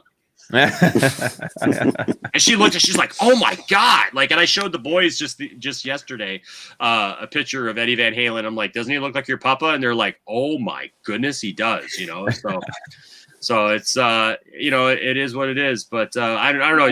Do you guys, you may not all have a connection, but well, I love classic rock is my genre of music, just like hands down. I love it. I wish I was born a decade earlier just so I could have experienced it a little bit sooner. But no, as far as, with songs like Unchained, that's what's still one of my favorite songs to this day. That opening guitar riff where it's just and Mean Streets and just so many good songs. Eruption. Come on, you can't not hear Eruption. It's amazing. So I don't know. I was really sad to hear about it. I knew the stories about, how he was behind the scenes and stuff like that. And his ex-wife has a decent cooking show on the Cooking Network or whatever. Mm-hmm. So that's not too bad. Valerie Bertinelli, I think. Yeah. But I don't know. Somebody one step too far brought up Neil Peart, and he passed away earlier this year too. Yeah. Man. I'm a huge Rush mark. Me too. I love Rush. I love Rush too. To the extreme. I was jealous, Matt, when you got your free Rush haul. Dawson's sitting there going, "Who are these bands? Who are these guys?" No, I'm just filling out my invoice for the week for my bosses. So I'm just No, You're good. You're good. I've got I'm just messing with you. I've got 2112, the special edition right here. It has the DVD on it with the animated version of 2112, which is really, really cool. Nice. But yeah, no, it's really sad that when any of your rock icons happen to go, and it's always sad when they have cancer and stuff like that, like Eddie had. Yeah. Well, it's like Kelly Preston. She died of breast cancer this year, and like she didn't tell anyone. Yeah. So it ends up, a lot of times they keep the stuff pretty private. Yeah. No, I agree. And so my band played on Saturday. So first of all, that was great because that's the first electric show we did an acoustic show a few weeks ago at like this farm. It was like this thing that like a bunch of people put together. They called it Farm Stock, and it was just like they didn't have like the full gambit of bands and stuff like that. So they just had a bunch of people come out and like do acoustic sets and everything. And so it was fun. It was fun to just be around people like socially distancing still, but still outside and being able to play music. Cause music is something, I've been playing guitar since I was 15. I recorded my first album when I was 12.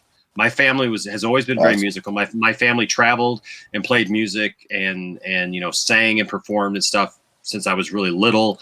And so I started my first band at 17, and traveled with that. A lot of people don't know this about me, but I've actually played for a Grammy Award winner, multi-Grammy Award winner, and his name is John Schlitt. He was in a band called Petra. That was a Christian rock band, but he's toured the world and everything. This guy's in his 70s and he's still going. And I will, this wasn't meant to be a segue, but he was a guy who grew up on that classic rock. He was out there that whole time. He was actually in the band Head East. If you remember Head East, they had that song, Never Been Any Reason. Save my life, I'm going down for the last time. Yeah. So he sang on that song, and that was back in his wild, crazy, coked out days. And his the 70s were awesome. But they also did that song Since You've Been Gone.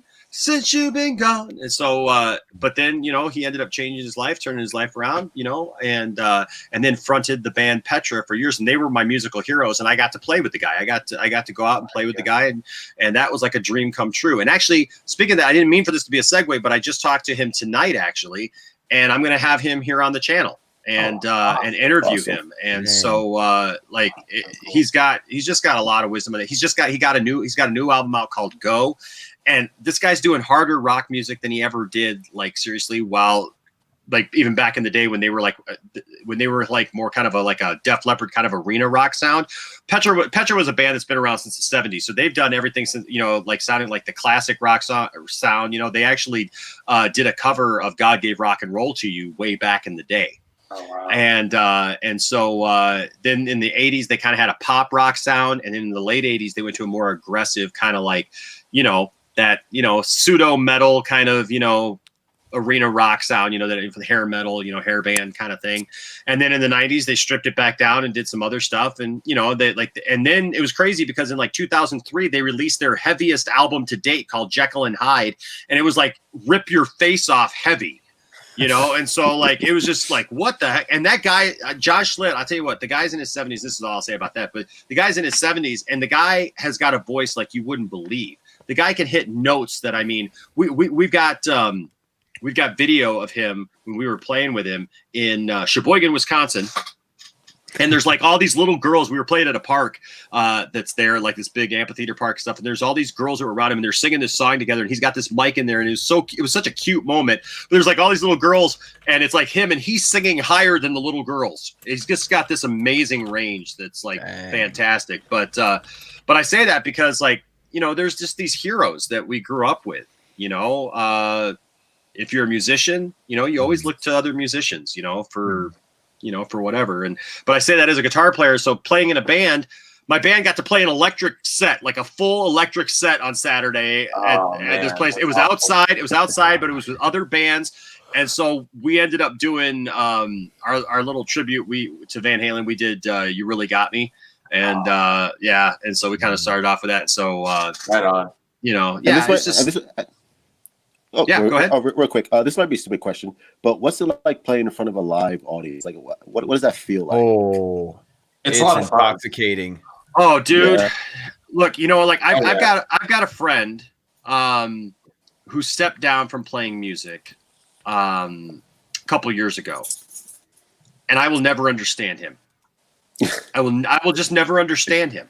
Yeah. Because honestly, music is so in my blood and a part of me that, like, literally, it's like I told him, I said, the only way that I would ever stop is if I just physically couldn't. Mm-hmm. Like, so you will see Enosh V playing music until the day I die. I will be involved with music. I will be doing something with music, until the day I die. That's why I'm so proud of my son, Landon. Landon is a drummer, and he's fabulous. I mean, the kid has just become fantastic, and I'm so proud of him for that. And now he's like talking about like starting a band, and I'm just like, he's going to be 16 soon, and I'm just like, this is awesome, right? Yeah, well, seriously. And, like, he came up to me because, like, I played in a band for a few years called Some Strange Way, and that was like the band that I really loved. I mean, I love the band. I've been in the band that I am now for 10 years, but that band, like, the musicians were phenomenal. That was at a time where, like, we were actually being looked at by some Nashville people, and like, we recorded an album, we did a music video. It was really cool. It came right off the tails of us playing with John Schlitt, and that was kind of how the band got put together. And so it was a fantastic band. Unfortunately, it all collapsed because I went through a divorce, and it just sucked. But, like, my son is like pulling out some of those old songs. He's like, Dad, if you ever want to like go out and like jam out to some of these things and like do a solo show or something, he's like, I'd love to play this stuff. Like, if we could find a bass player and like we do this, like, and I was just like, that's cool. My son wants to play music with me. Yes. The first time my son ever asked me to play, he goes, he didn't even know what the name of the song was. He's like, hey, you remember, what's that band, like Metallica or something? He's like, what's that song that like you used to play and stuff? And I'm like, you mean Enter Sandman? And he's like, yeah. And he's like, let's play that. And I'm like, you know that? And he's like, yeah. I've been learning it. I've been jamming out to it. And so like I started playing it, and the kid played it all the way through, spotless. And I was just like, yeah, that's really cool. I miss the drums so much. I used to drum, and I don't have a drum set anymore. But like, occasionally, I'll be able to play with my school because like I do live performances in my school all the time. And let's hear it. Look at here. Look at the silent Scotty is aware of your work, my good sir. Yes. But yeah, to answer your question, Truth 21 or 31. Yeah. Sorry. Seriously, performing in front of people. I know I gave you 10 whole numbers less. But like, I'm sure Enoch can attest to this, but like performing on stage, it's a thrill like unlike any other. Like there's this energy that builds up in your chest, and like this testosterone. Well, not this. It's like this testosterone. No, it's like you get that adrenaline. Yeah, the adrenaline. It's adrenaline rush, unlike anything ever. Like honestly, performing live on stage, I sing and play better live than I do like in recordings. Oh yeah. Because like performing in front of people just gives you that adrenaline. And it just boosts you way better than practice, Oh yeah, like I could sing higher range on live concerts than I can in practice. Like it just there's a reason why a lot of these musicians, like rock stars, get into drugs and alcohol really badly because they want that high all the time that performing gives them. Yeah, like performance highs are real. And you just feel comfortable on stage. No, it's and you feel comfortable on stage. What was that? And you feel comfortable on stage? Like after you don't get a while, nervous on stage, right? Yeah. Like for me personally, when I first step on a stage, it's just getting those first couple of chords played on the guitar, and then I'm home free. Like, gotcha. Yeah, a lot of whiskey doesn't hurt either. I'm taking over. I'm young Enosh. This is it. It's happening. It's taking over now. The timelines are crossing. We've successfully gone into the multiverse, ladies and gentlemen. Yes, they've all converged. The streams have crossed finally. But yeah, like, the first few moments on stage are definitely nerve wracking. Once you like get into your set list and you like get going, it's like, it's addicting. It really is. Yeah. Have you gone solo on stage, or do you just go with a band? Is that just or either of us in general? No, I haven't. I've mostly gone with a band. Like I've done like karaoke by myself a couple times, but like that's not really performing. But mostly the band, yeah. And there's a lot of times where I ended up having to drum and sing at the same time. It's gotta be tough. Which is fun. It's it's actually not for me. I don't know why, but it's not. Nice. It's like I don't know how. You're like channeling your inner Don Henley, just going to town, or Phil Collins. That's awesome. That's awesome. You know, I've just always yeah, man. You know, like I think there's a healthy amount of stage fright. You know, yeah. Amount where you know you need to make sure you get it right, but not to the point where it cripples you. Exactly. And I just like see here. I'm not going to share the audio to this, but like there's an adrenaline, man. There's just an adrenaline. No testosterone.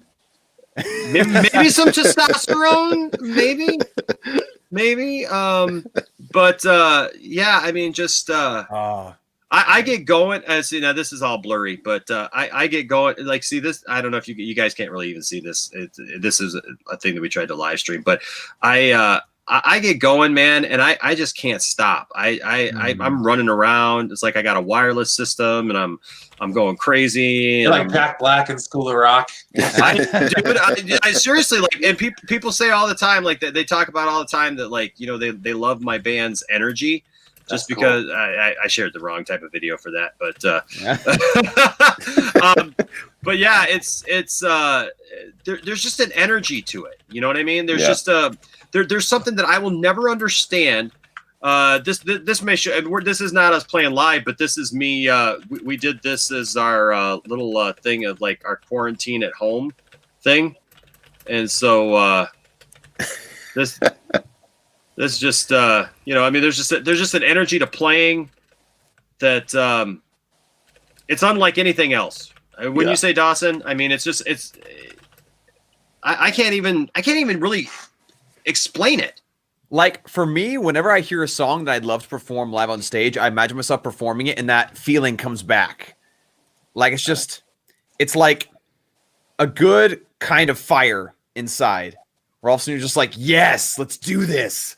Heck yeah. Like I just love to play. I've just always loved to play. And I relate guitar playing to like knowing a secret that nobody else knows, because like every guitar player plays a little different, has a little different style to them and stuff.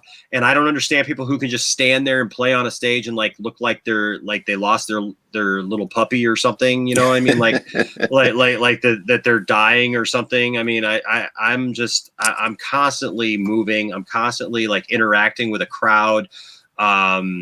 You know, this video right here is actually a video that we did out at an orchard. No, not Donald Trump. There, this is off that on that thing. But this is a song that we have called "Full Time Work," and you can see here, like we love interacting with a crowd. We love getting people to sing along with us. You know, this was like a bunch of kids and stuff. There was a ton of kids out at the apple orchard that year. And so we shot this video out there because Leslie, our singer, who sings with her and I, we trade off vocals and stuff. And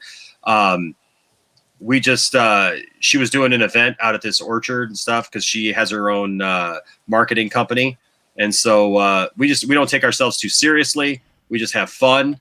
And there was a ton of kids out there. We're like jumping around with these kids, acting crazy, acting stupid. And, you know, and it's just, it's a good time, man. It's a good time. And when I think about like Van Halen, for example, you know, I mean, you can see here, like we're in the back of a hayride. We're jumping all around. We're going out picking pumpkins. You know, this was our music video, obviously, but for the song, but we're just doing Pumpkinhead.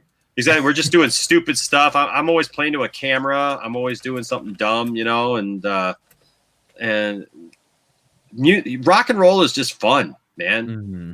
Rock and roll is just fun. And look at the kids are having fun. They're dancing around. My drummer's going crazy there. You know, he's Tommy Leeing it up, and we're stealing a car here, you know, and leaving Leslie behind, you know, and we come back around to pick her up, you know, and we actually talk about Weird Al. We got inspired by Weird Al because Weird Al, his last album, he released 8 music videos in 8 days leading up to his release. And so you could find Waking Vegas' stuff on Spotify and iTunes and stuff like that. And so leading up to that, we shot 5 music videos and we released them one a day and stuff. And this girl who's in this with us that we just picked up here while we're driving around, there was a karaoke contest that day and she won the karaoke contest. We judged the karaoke contest and we told her one of the things, like, if you win the karaoke contest, you get to be in the video.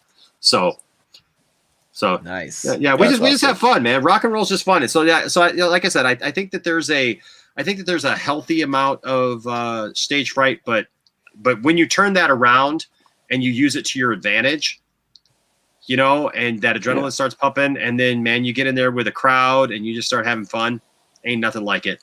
I live for that. I live for that. And like I said, I can't imagine not doing it. Can't imagine just not being a part of that because it's just too good. Just too good. I think that's why when you see like look at Mick Jagger, right? Like Mick Jagger is 200 years old, but he's still out there. He's still rocking out. He's still mobile. He's still he has more energy than most of the young entertainers out there right now, which is saying something. And he's been doing this for almost 30 years, being like Rolling Stones. More than that. More than that. They started in holy crap. They started in 60s? the 60s. Yeah. Wow. So they've been going for what's that? Almost 60 years almost? How old are those guys? Wow. I think Mick Jagger is 77 or he's 70. He got to be in his 70s. Wow. He's got to be older in the 70s, I would even think. My gosh. And he's still kicking ass. Look at Keith Richards. Keith Richards is never going to die.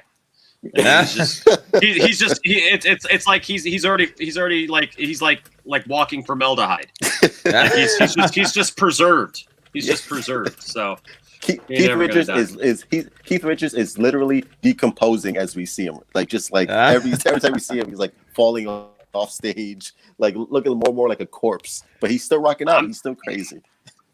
And that's things, and good bands are like that too. Like they stand the test of time. They have fun. They enjoy themselves, and and that's just I'm always going to do that. I'm always going to be like that. And as long as I have any say over it, I say that. As long as I have any say over it, that's how I'm going to be. Reese's Pumpkins. Right? Yeah, there you go. But the last thing I have tonight, and I know that people got to go. Matt's got to go. Hey, Matt, see ya. Thank you, man. Good to have you on. Everybody. I showed this. Say goodbye. You pulled a Nicotina. I know. Well, he said it in the private chat, so we'll give him that. But so I said this when I was on Dawson's show. This is just uncanny. It's so funny just having it together. It's like the same headset too. I know we got the same. See, it makes sense now, doesn't it, Dawson? It does. It's all starting to connect. Like Dawson got freaked out the other day because he's like, "Hey, that headset you got is that an Audio Technica set?" And I'm like, "Yeah." See, you didn't realize that I'm just you from the future. You just had no clue. But I showed this to Dawson, and I'll show it to you guys. So today I took a trip to the western part of the state. I don't know why I put those back on, just to look like Dawson for a minute. But I went to the western part of the state to pick up some cool stuff. And guys, this is awesome. Yeah. Nice. So check this out. You want to know how big that is? That sucker there is huge. That sucker is huge. Hold on. Why is it on that? Hold on. Why? Did it change? What did I do? Oh, you know what? I just picked the picture. That's why. I picked the wrong thing. Sorry. But I'm like, I don't have my little slideshow that I can just go down. It's like, what did I do here? Okay. So I found this. I went to go visit a friend. And I found this on Facebook Marketplace, and I'm like, "What the heck is this?" This guy is selling this thing on Facebook Marketplace. This thing is 3 feet tall and 4 feet wide. Wow, it's huge. It's absolutely huge. You can see it here. I set it up. There's my son's drum kit back there.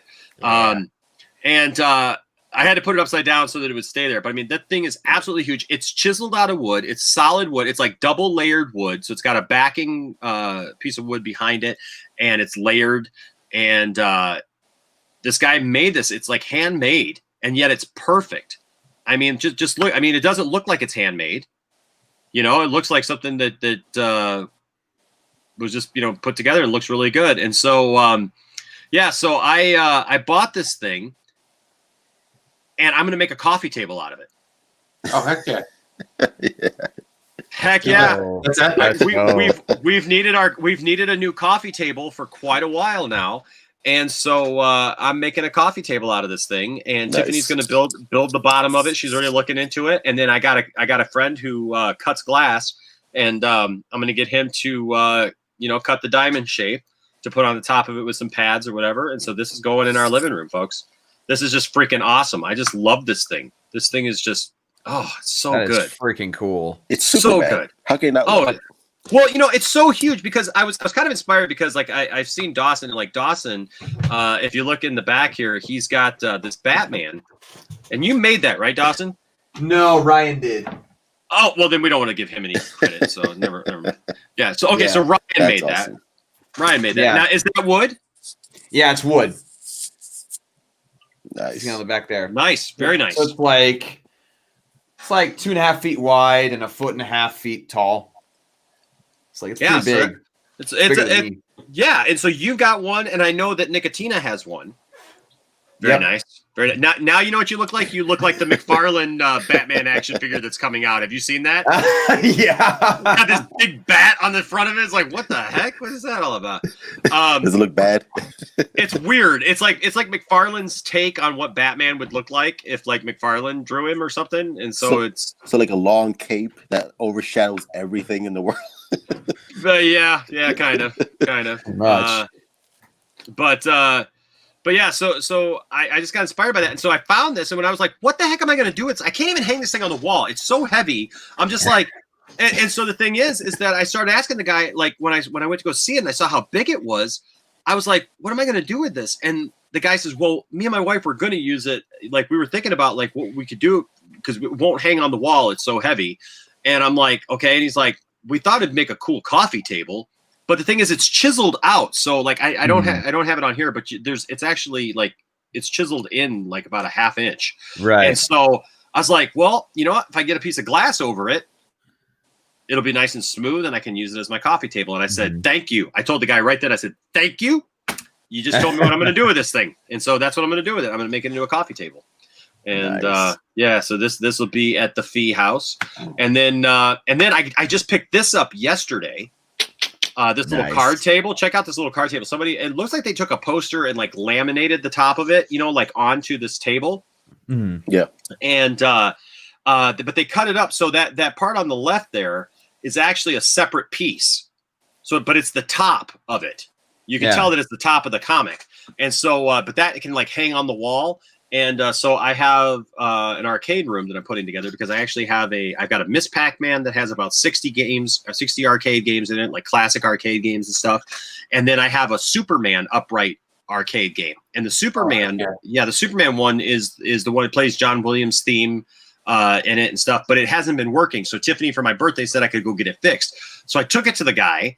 And I'm thinking now, because it's got the 2-player thing, I'm thinking about putting one of those things in like 300 arcade games, but you can play like all the like classic like 2-player games like Street Fighter and you know everything. It's got the double joystick, so we'll see how it works out. But I figured, you know what, this will be perfect for the arcade room because also Tiffany bought me the Star Wars arcade thing from Walmart, the one-up one. Yeah. So I got that. That has, you know, Star Wars, Empire, Return of the Jedi on it. Yeah. And then for my birthday just a couple weeks ago, she bought me the Ninja Turtle one. So now I have Turtles and Turtles in Time, and so I think this will be a nice little addition. So is it safe to say that you like turtles? You know what? So I like Turtles. I'm a big fan. I was a fan of the cartoon, Dawson. But you know what? I was more of a fan of the 1990 movie. Yeah. The 1990 movie is fabulous. I still think that it holds up to this day. Even the costumes. I like the costumes so much better than the animation that that we see nowadays. I'd rather have those costumes back. But and who can forget Secret of the Ooze? That's a great movie. even that one, man. Awesome. It's my favorite. Even that one. Hey, we'll see you later. Call me Joker. Yeah, we're gonna bring this thing to an end here in just a second. Yeah, sounds good. But yeah. So I'm a Turtles fan. Like, I never got into the toys though, and here's why. Because by the time I had several of them, I had a lot. I had the pizza shooter. Yeah. See, by the time the toys came out, I was a little older, and so my toys were kind of put away a little bit at that point, and so even though I watched the shows and stuff, I didn't collect because the toys looked a little young to me at the time.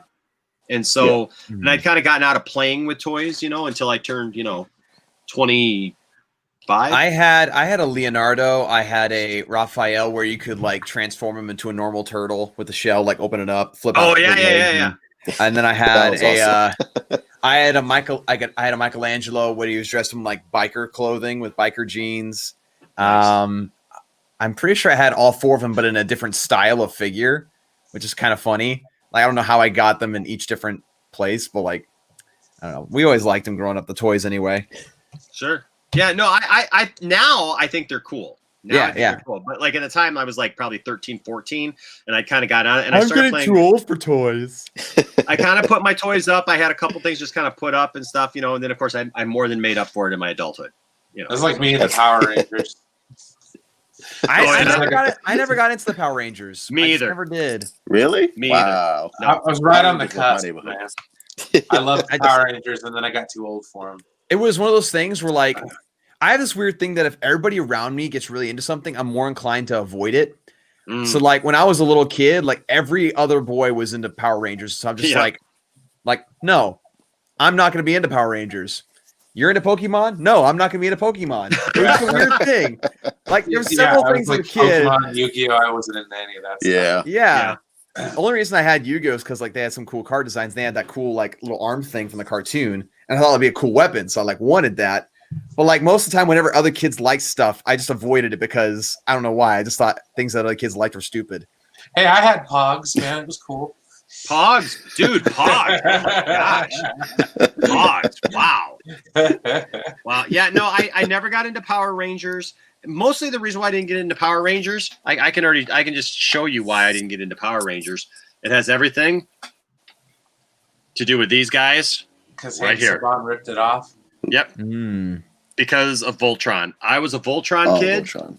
And the thing is I remember late one night I was watching like TBS and they had this like old Japanese movie on, and all of a sudden all these people come out in different colored outfits and I'm like, what the heck is this? This is like Voltron. and then there's like these gargantuan like robots and stuff, and I'm like, what am I watching? Where did this come from? And I'm like, this looks like Voltron. And so I was like, oh, it's some old, Japanese thing. Well, okay, Voltron came from Japan. Okay. And I knew that there was those kind of, things back then. But then literally 6 months later, I'm watching TV and sure enough, the exact same thing that I had watched 6 months earlier in a movie late at night at 4 a.m. was now on as Power Rangers. And I was like, what the heck is this? And then like they're trying to pawn them off as like live action Voltron type of things, and I'm like, no, bullcrap, no, there's no way. And honestly, I thought that I didn't think it was going to go anywhere because I thought that it sucked. I just thought it sucked. How dare you? I know, and here we are, what, 30 years later, and Power Rangers is still going on. They just can't kill them. No, especially the Green Ranger, dude. The guy who played Jason Frank is so amazing. Like he reaches out all the time to people, and like he does all the comic book circuits and everything, and he's always the first to be there. He's always doing the pose with people. I mean, for somebody that hasn't been in it for so long, he's such an ambassador for that. To see him in the cameo that he had in the movie was pretty cool. That was awesome. See, I just had too much of a superiority complex to really do that, and like things that other kids did. Apparently, VR Troopers was dope too. I love that show. Now, Brian, Brian, here's go ahead. Truth. I always thought VR Troopers was like the bastard stepchild of Power Rangers because it's Yeah, it was so like the similar dollar store to Power Rangers. I was just like, Can we say that this with is garbage. Voltron? Yeah. It all comes full circle. Didn't it have Joey Lawrence's brother in it? Yeah, it did. I think so. No, so does Joey Lawrence's brother say, "Whoa"? But so here's a question for you, Brian, because this is so this is interesting, because you had Power Rangers, right? And then a few years ago, Power Rangers was always a lighter fare, right? But then you had do you remember the Dark movie that came out, the Dark fan film thing that came out that about Power Rangers? Not a Dark fan film. No, I didn't know about that. Yeah. You've never seen that, dude? No. It's the most controversial thing ever with Katie Sackhoff in it, dude. Oh, really? I have to check it out. I didn't know. Honestly, I didn't know. It may Katie not even Sackhoff? be. Now, truth. Yeah. The truth. Is it still on YouTube or did it get banned from YouTube? I think it's still on YouTube. I must I'm look pretty now. sure. It's going down. Because I know it was banned at a certain point, but I think it was back on Yes, because it was banned from YouTube because it was dark, and I'll be honest with you, I loved it. Yeah, it was. I thought it was like, oh my god, it was like if David Fincher wanted to do a Power Rangers movie, this would be it. Like it was that awesome. Who was the guy in it though? Truth? The director? No, there was a guy in it too, wasn't there? Oh, you mean Dawson's Creek? Yeah, Dawson's Creek guy. Hey, James Vanderbeek. Yeah, James Vanderbeek. Yeah, James Vanderbeek was in it. Yeah, That's my I'll tell you what, man. It's Dawson's. It sure is. It's Dawson's Creek. mine. But no, it was dark. It was brooding, and it was very controversial. And there were people who hated it. I don't know why. I thought it was. I don't know either because I watched it and I think it was interesting. I was going to ask you, Brian, if you had seen it because obviously we're going through the exact opposite thing right now when we're talking earlier about shows like Below Decks or Lower Decks. Yeah, I keep calling it Below Decks. Lower Decks, right, which is a lighter fare on Star Trek, right? But like the exact opposite thing happened with Power Rangers, and people were going nuts. You know. Yeah. Yes, Katie was an awesome Starbuck. Made the show for me. Right? For Cylon, yes. And what about our good friend here? This is a Cylon poster, by the way. Oh, look at that. That's why Cylon likes you. Now it's starting to make sense. He apparently saw that when we did a close-up of you there, didn't we? Oh, there you go. And it starts with a toaster, but the toaster's covered up by the computer. Wait, hold on. What did you say? It starts with a toaster. What? A toaster, you say? But you can't say toaster like that because then all of a sudden Dollar Tree Dawson's going to show up. I've been thinking about blowing up my toaster, but then I would make my bread hot and hard at the same time. But does it make Cylon toast? It might make Cylon toast. I don't know. Big Bang Theory. I don't know. But no, there's Trisha that. Helfer was amazing in that show too, by the way. So I didn't get into Power Rangers because of that, and I don't know. And then what was the other one you mentioned, Dawson? You mentioned one other one. What was the other one? Pokemon. I didn't get into Pokemon either. Neither did I. My kids are into Pokemon. Yeah. I like the movie. I like Detective Pikachu. I actually like that a lot, but that's Ryan Reynolds to me. I can honestly say on the NFC title, I could tell you that, but I can honestly say that I've never played Pokemon or watched any show or movie regarding Pokemon. Have you not seen Detective Pikachu? Nope. So it I'll was tell pretty you. good. I mean, I'll tell you this, Dawson. If you're like me, can I just tell you something? Look deep into my look deep into my eyes. Of course. Look deep into my eyes. Dawson! Enosh is the key. You have to watch Detective Pikachu. You're actually going to like that one. You won't like anything else. You like that one because Ryan Reynolds is extremely funny in it. You'll think it's funny. Trust me. I'm you from the future. I wish I had a favorite. Lois Lane! Well, I'll have to check that out. Do we know what streaming service is that on? Is that on Disney or what? What is it on now? Yo no say. What's up, Zentech? You know, I got to say a shout out to Zentech because the other day he just he sent $20 to the PayPal, and Nice. so you know what? I got to say thank you because he wasn't actually on a show, and he's like, "Hey man, I haven't been on a stream in a while, and I haven't been able to give in a super chat or anything like that." And it wasn't even a stream. All of a sudden, I just like looking like there's something from Zentech, and so. This guy's awesome, guys, and he's got some stuff coming out. I'll tell you what, he's got some music and some cool. He's a musician as well. And he's got some cool stuff that you guys are going to want to see. I'll tell you what, especially if you guys like really interesting, like rock opera, like high concept stuff.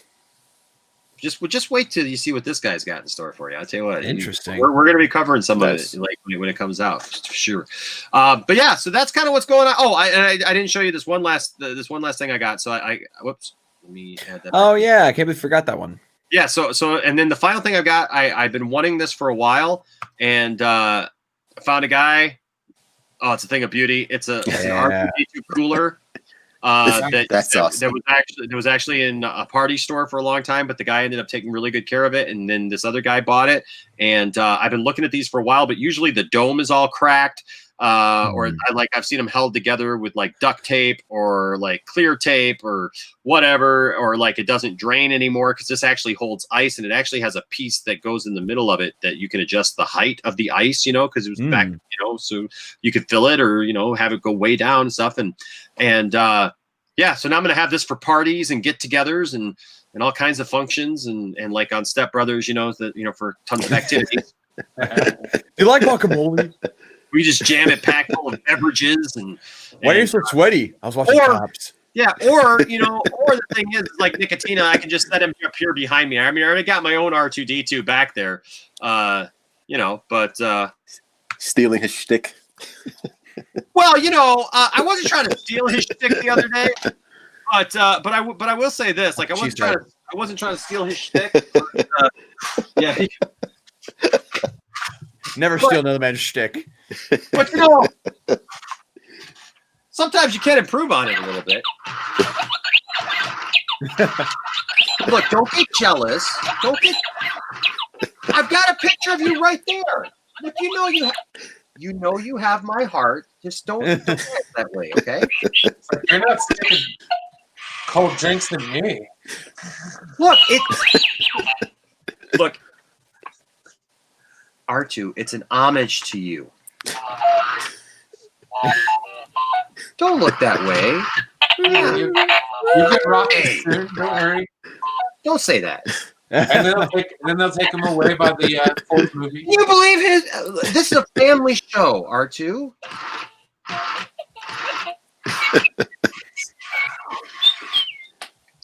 It's okay, man. Okay, let's just finish the show. Yes, after the show. Well, Nicotina is live right now. You're gonna have to go back to his show. Don't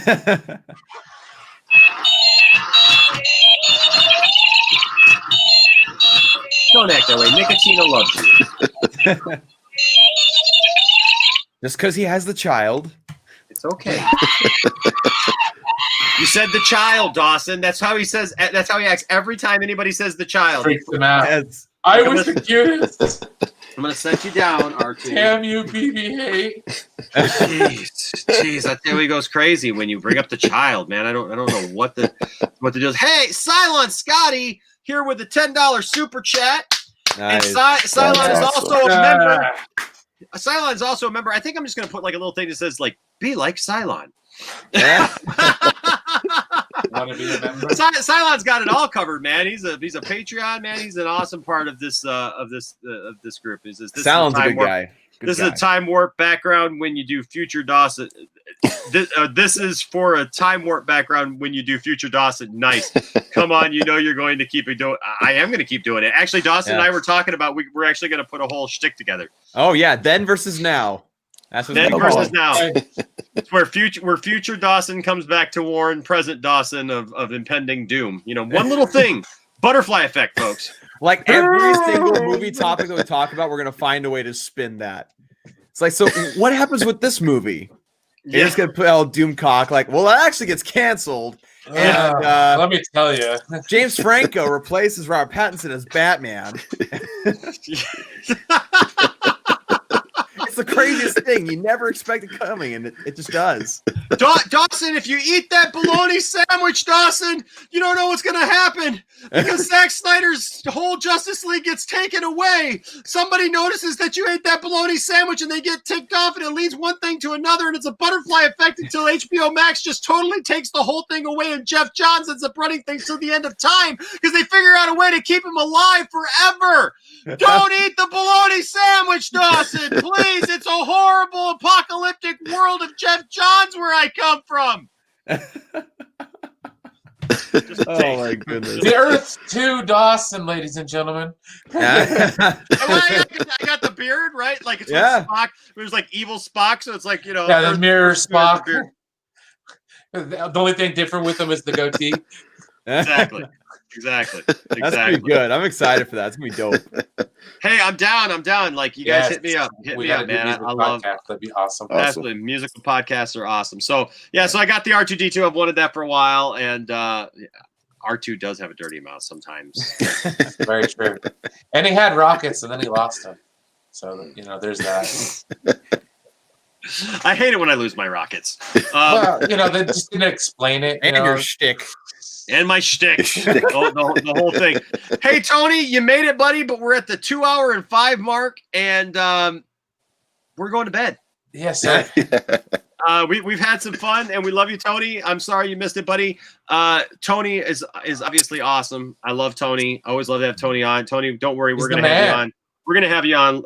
We'll have you in again later this week. Speaking of later this week, so me and this man right here, speaking of him, and our good friend Goldman, nice. and our friend, my wife, Tiffany. Tomorrow night, we are going to be right back here at 9 p.m. Eastern time. So set your clocks for it, folks. We're going to have a good time because we're going to talk about Star Wars. Ooh, nice. We're talking about Star Wars around that time, so I'll be in the chat. 9 p.m. Eastern time tomorrow. It's going to be me. It's going to be Dawson. It's going to be Goldman, and it's going to be Tiff-tastic. Yes, Tiff-tastic. You know what? A lot of people are to say, like, you know, we love watching all this new stuff and everything, but we never get to see Tiff-tastic anymore, and we never get to see like the boys hardly anymore. So, so I'm sorry for that because they're just not up at 2 a.m. like I am. But yeah, so we're gonna join in. We're gonna talk about Star Wars. Now, here's the thing: we're not gonna talk about. Let's talk Mike Zero. We've got shows for that. It's called 2 Cents on Nonsense, and that's what we do that. But that's not what this is gonna be. Actually, we're gonna talk serious about what we love about Star Wars. Mm-hmm. What we're gonna go through each movie. Actually, so tomorrow we start with Episode 1, and we're gonna talk about Episode 1 in depth. As a panel, and we're going to talk about the things that we love, the things that we don't like. As we said earlier on Dawson's stream, we're going to talk about everything from Darth Maul to Misa, whatever, Misa and big, Yuza. I mean, come on, man. Yuza and Big Doo Doo now, and so Big Doo Doo this time. Oh my gosh, yeah. So we're gonna cover all of that. Watch more Pinkies. The Christmas special too. That's awesome. You know what? That doesn't exist. Well, but hold on. On the 2 Cents on Nonsense show, actually, me and Johnny are going to watch it live and do a 2 Cents on Nonsense live with that. And I'll tell you this: if you've never watched it, watch it with us. It's so much funnier when you watch it with friends and you're able to rip on it and stuff. We're not going to pause it. We're just going to go straight through and just watch the whole thing. And look, it's going to be what it is. If you've seen it, then you got to come back and watch it. The best time I've ever watched it was when I watched Riff Track's version of it.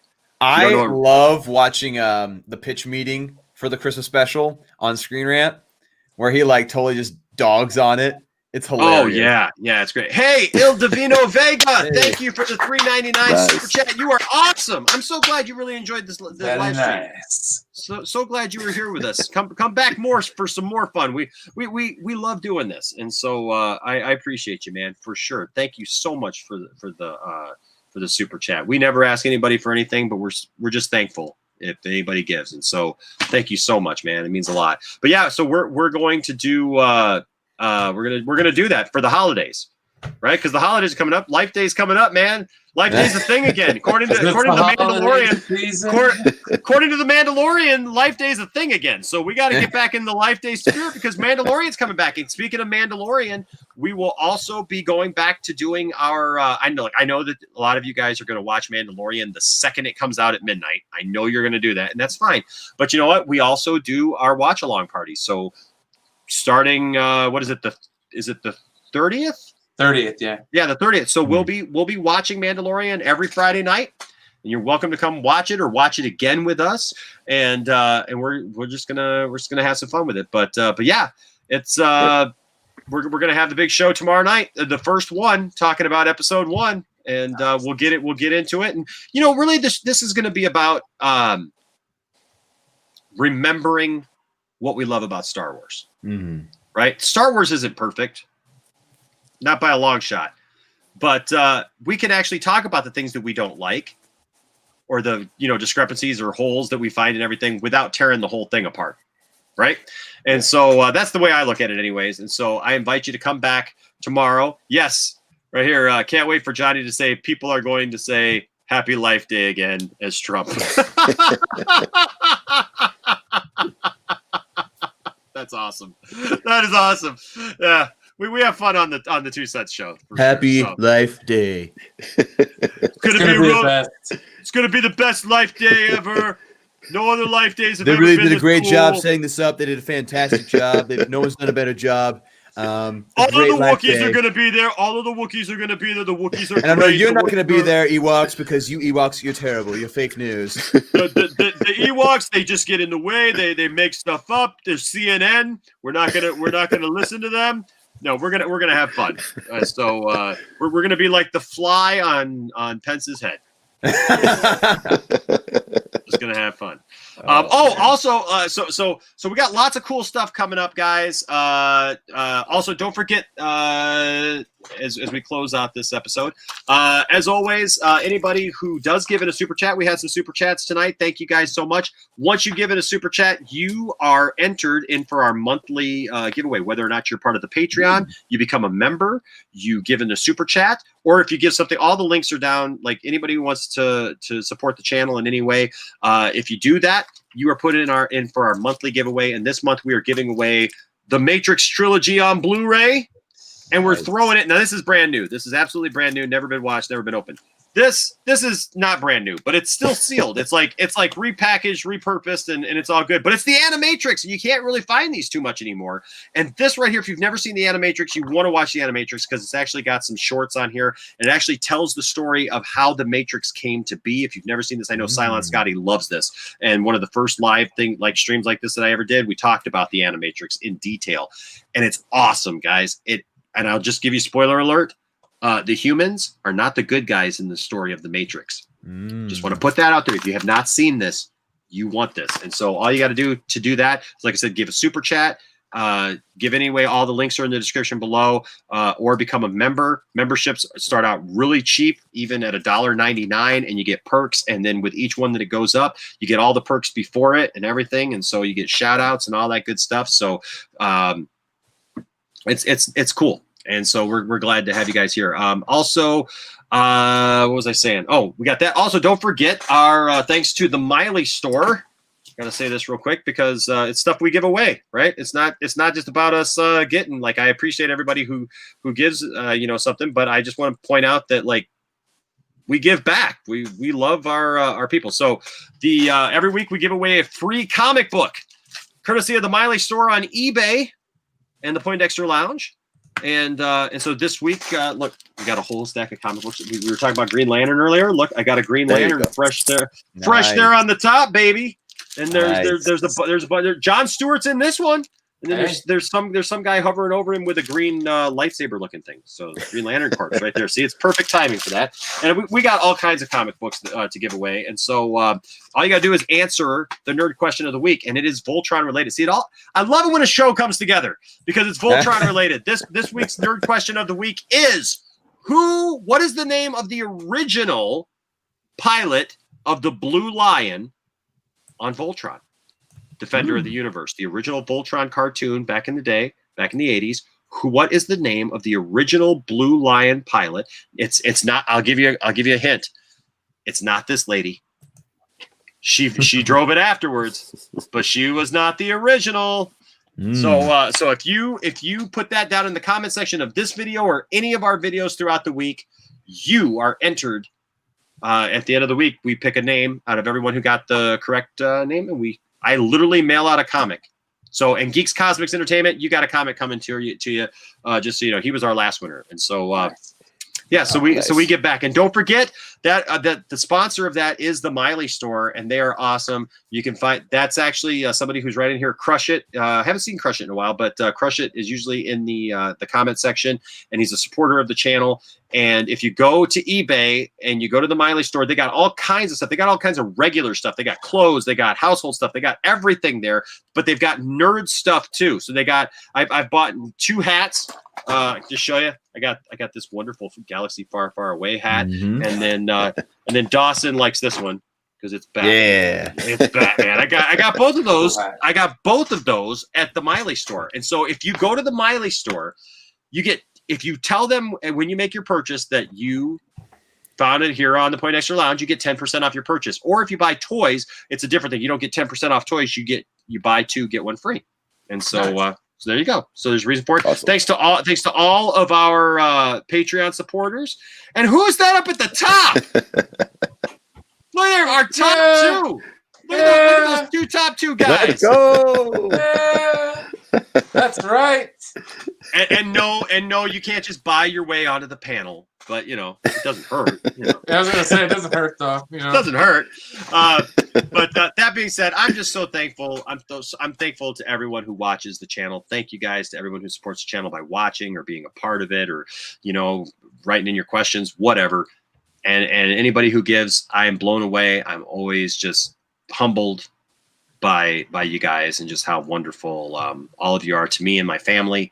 And we're just going to keep doing what we do because we're big nerds here. And yes, just like Dawson's, we're nerdy in many ways.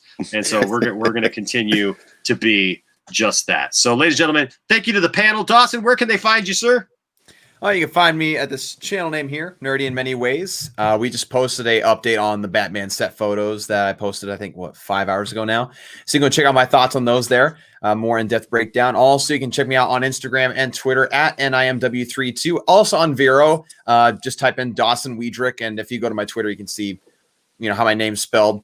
It's last name's Widrich. Kind of difficult, but yeah, be sure to check them out there. And also check out my comic books on Amazon. Type in Dawson Weidrich and then type in the name Savage or Vine Lord or Tale of 3, and you'll be able to find me. So there you go. There you go. He's all over the place. And look, Tony, you didn't get bumped. I just got to make more room for names. It's like it just, they start stacking. All right, Brian, where can we find you, sir? Well, you can find me on my channel, The Master of None. Guess what? Star Trek Discovery Season 3 is coming out on Thursday. Nice. So I'll be doing. It's going to be absolutely woke and horrible. So why would we Spock will watch be the that? villain thing of our. there's gonna be full frontal nudity. And they're gonna swear too. Yeah. God. Wait a second. No, this is not Lord of the Rings. But yeah, I'll be talking more about Star Trek and all that good stuff. I got DC Universe Online. I'm going to try to stream that here maybe Wednesday. I got a day off coming up, so it should be fun. Dawson got a kick out of that one. Well, yeah, because you said it's not Lord of the Rings. I'm just like, well, no, it's not Hobbits. Hot Hobbit action. Ooh. Next time on the Poindexter Lounge. Hairy feet. Start showing fan films Hobbits in Love here on the Poindexter Lounge. Don't want to see that. Well, welcome to the Poindexter movie of the week. Hobbits. Hot Hobbits. Hobbits gone wild. That's disgusting. Here, look at my feet. Thinking of that. Look at my The feet. search for Smaug. The search for Smaug. I'll show you my Smaug. I'm sure you Please might don't. dragon. That's awful. That's so bad. Oh man. That Batman hat is dope. Dawson definitely got good taste. Yeah, that's a good hat. Yeah, 'cause I got my own too. Look at that.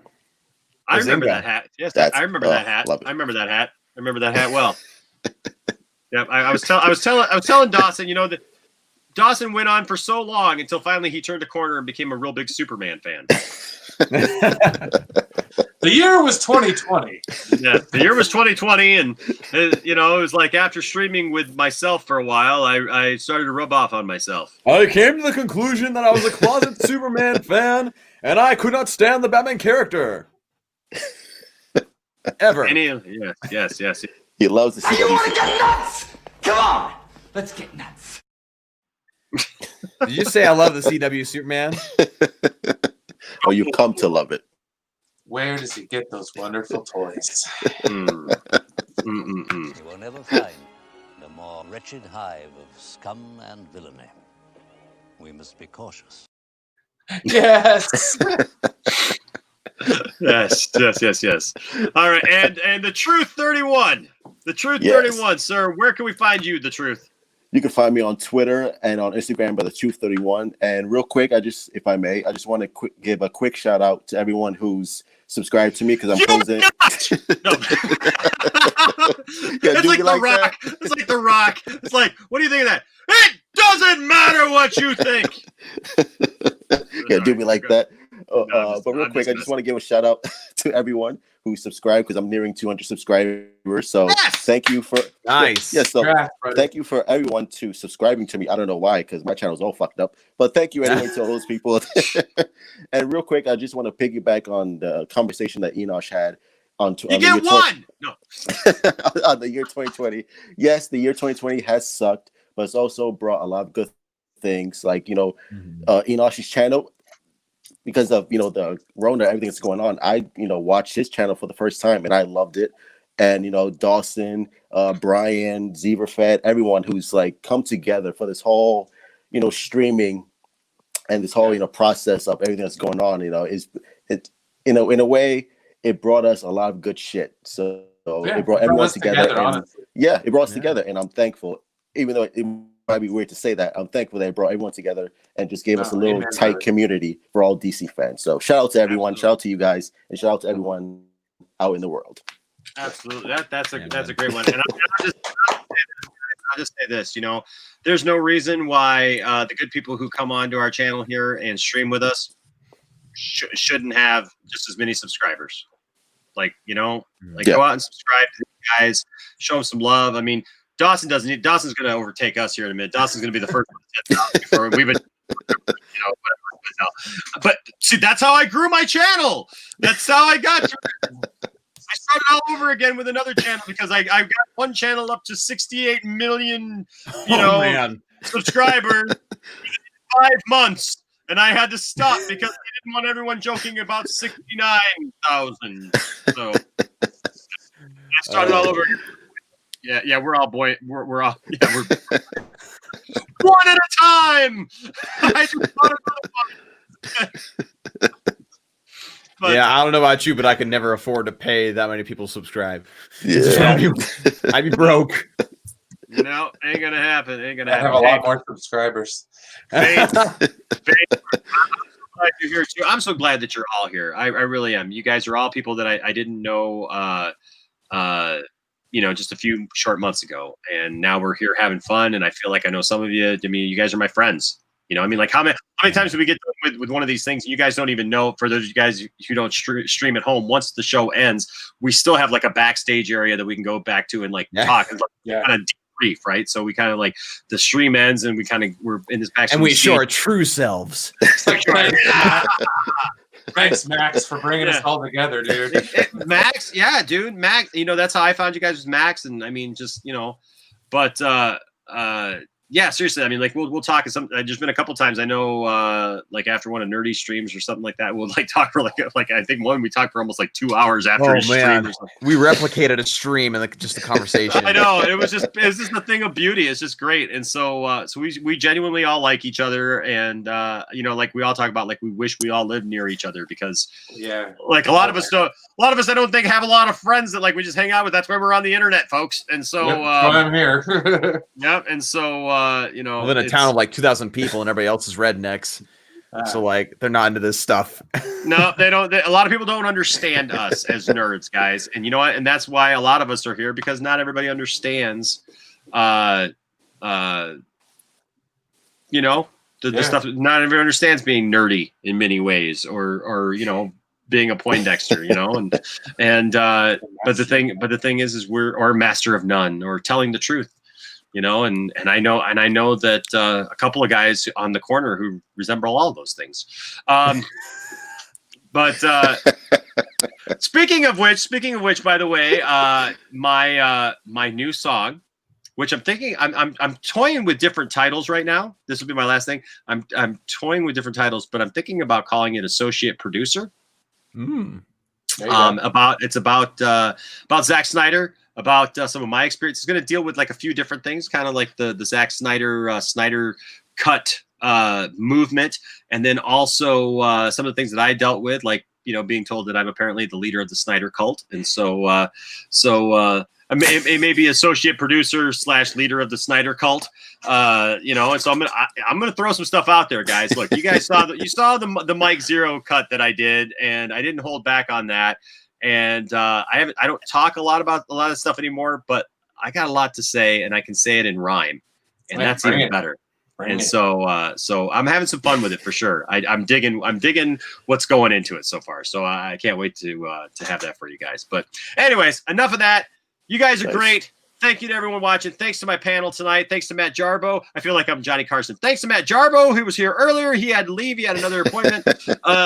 Go support Matt Jarbo's stream. I think he's doing a stream right now, actually. And then Nicotina, if he's still on, like wherever. You are correct, sir. Yes. Whatever flavor you're interested in tonight, go and support somebody if you're going to still be up.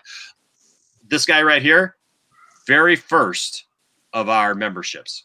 This guy right here, Mark Moran from Hawaii. Love this guy. Love this guy. Yeah, for sure. This is what happens when I come here late. That's right. All right, guys. Well, hey, thanks to we're not going to do a call in tonight. Thanks, but we'll do a call in show later this week, and have some fun with all of our viewers and do that tonight. Just turn into a nice panel discussion about some of the things. So if you had an idea or a thought about any of the topics that we discussed, hey, look, think about it, put those thoughts together, and bring it later this week. All right, but be here tomorrow night, 9 p.m. Eastern time, for our new Star Wars series, I Love Star Wars. All right, until next time, my name is. Oh, hey, wait! So you got in right under the gun. We got a new member, ladies and gentlemen, a new member of the channel. Garguts Entertainment coming in with a membership. Oh, that's how I love to end the stream. All right, that's awesome. You guys are so fantastic. When we introduced memberships in the last stream, I didn't even get a chance to even introduce them. I didn't even get a chance. Johnny all of a sudden is just like, dude, we got like 4 members. We had 4 members like in the first like 30 seconds of the show, and I was like, I didn't even look at the chat to even see, but it might actually cost you at least 2. I'd buy that for $1. Might cost you $1. Might cost you $1.99. But hey, Garguts Entertainment, thank you so much for believing in this channel and for doing that. That's fantastic, and we appreciate you. Thank you so much for being a part of the Poindexter Lounge and being a member here at the Poindexter Lounge. You are a member of the lounge. I love that. You're a member of the lounge, where everybody knows your name, and we now know you, Garguts Entertainment. You're on the list. All right, you get in. You get in. That's right. Knows your name. That's right. You're on the comment. It's like, no. That's right. Everybody, when Garguts comes in, we're like, Garguts. All right, ladies and gentlemen. Well, you know what? I'm going to leave you with this, because this is true. If you did not know this next story is absolutely true. And this is for my friend right here, Nerdy in Many Ways. I don't know if you know this, but I'm interested to see if you know this story when we're done. It's a little bit of a longer of a clip, but I guarantee it's only a minute because of where I got it. It's only about a minute. But I'm interested to see Nerdy and all his nerdy goodness, if he knows this, after we're done. And so if you didn't know this, it's a true story. I had the book when I was a kid, and it freaked me out. stay nerdy. Don't let anybody tell you that your nerddom doesn't matter, that your fandom doesn't matter, or that you should like something or not like something or whatever. You be you. You keep being you. You keep staying nerdy in many ways. Be a master of all that you can be a master of. And even if it's none, you know what? It's still okay with me. Always tell the truth, boys and girls. Be good to each other. Just be who you are. And we love you. And remember, there will always, always be a place for you here at the Poindexter Lounge. Until next time, I'm Enosh. Stay nerdy. E.T. never got a second movie, but Spielberg let this guy write a book as a sequel where we learn E.T. is a centuries-old botanist who's in trouble on his planet just for talking to people. But E.T. misses Elliot, so he tries to connect with him, but Elliot's distracted by a girl in his life.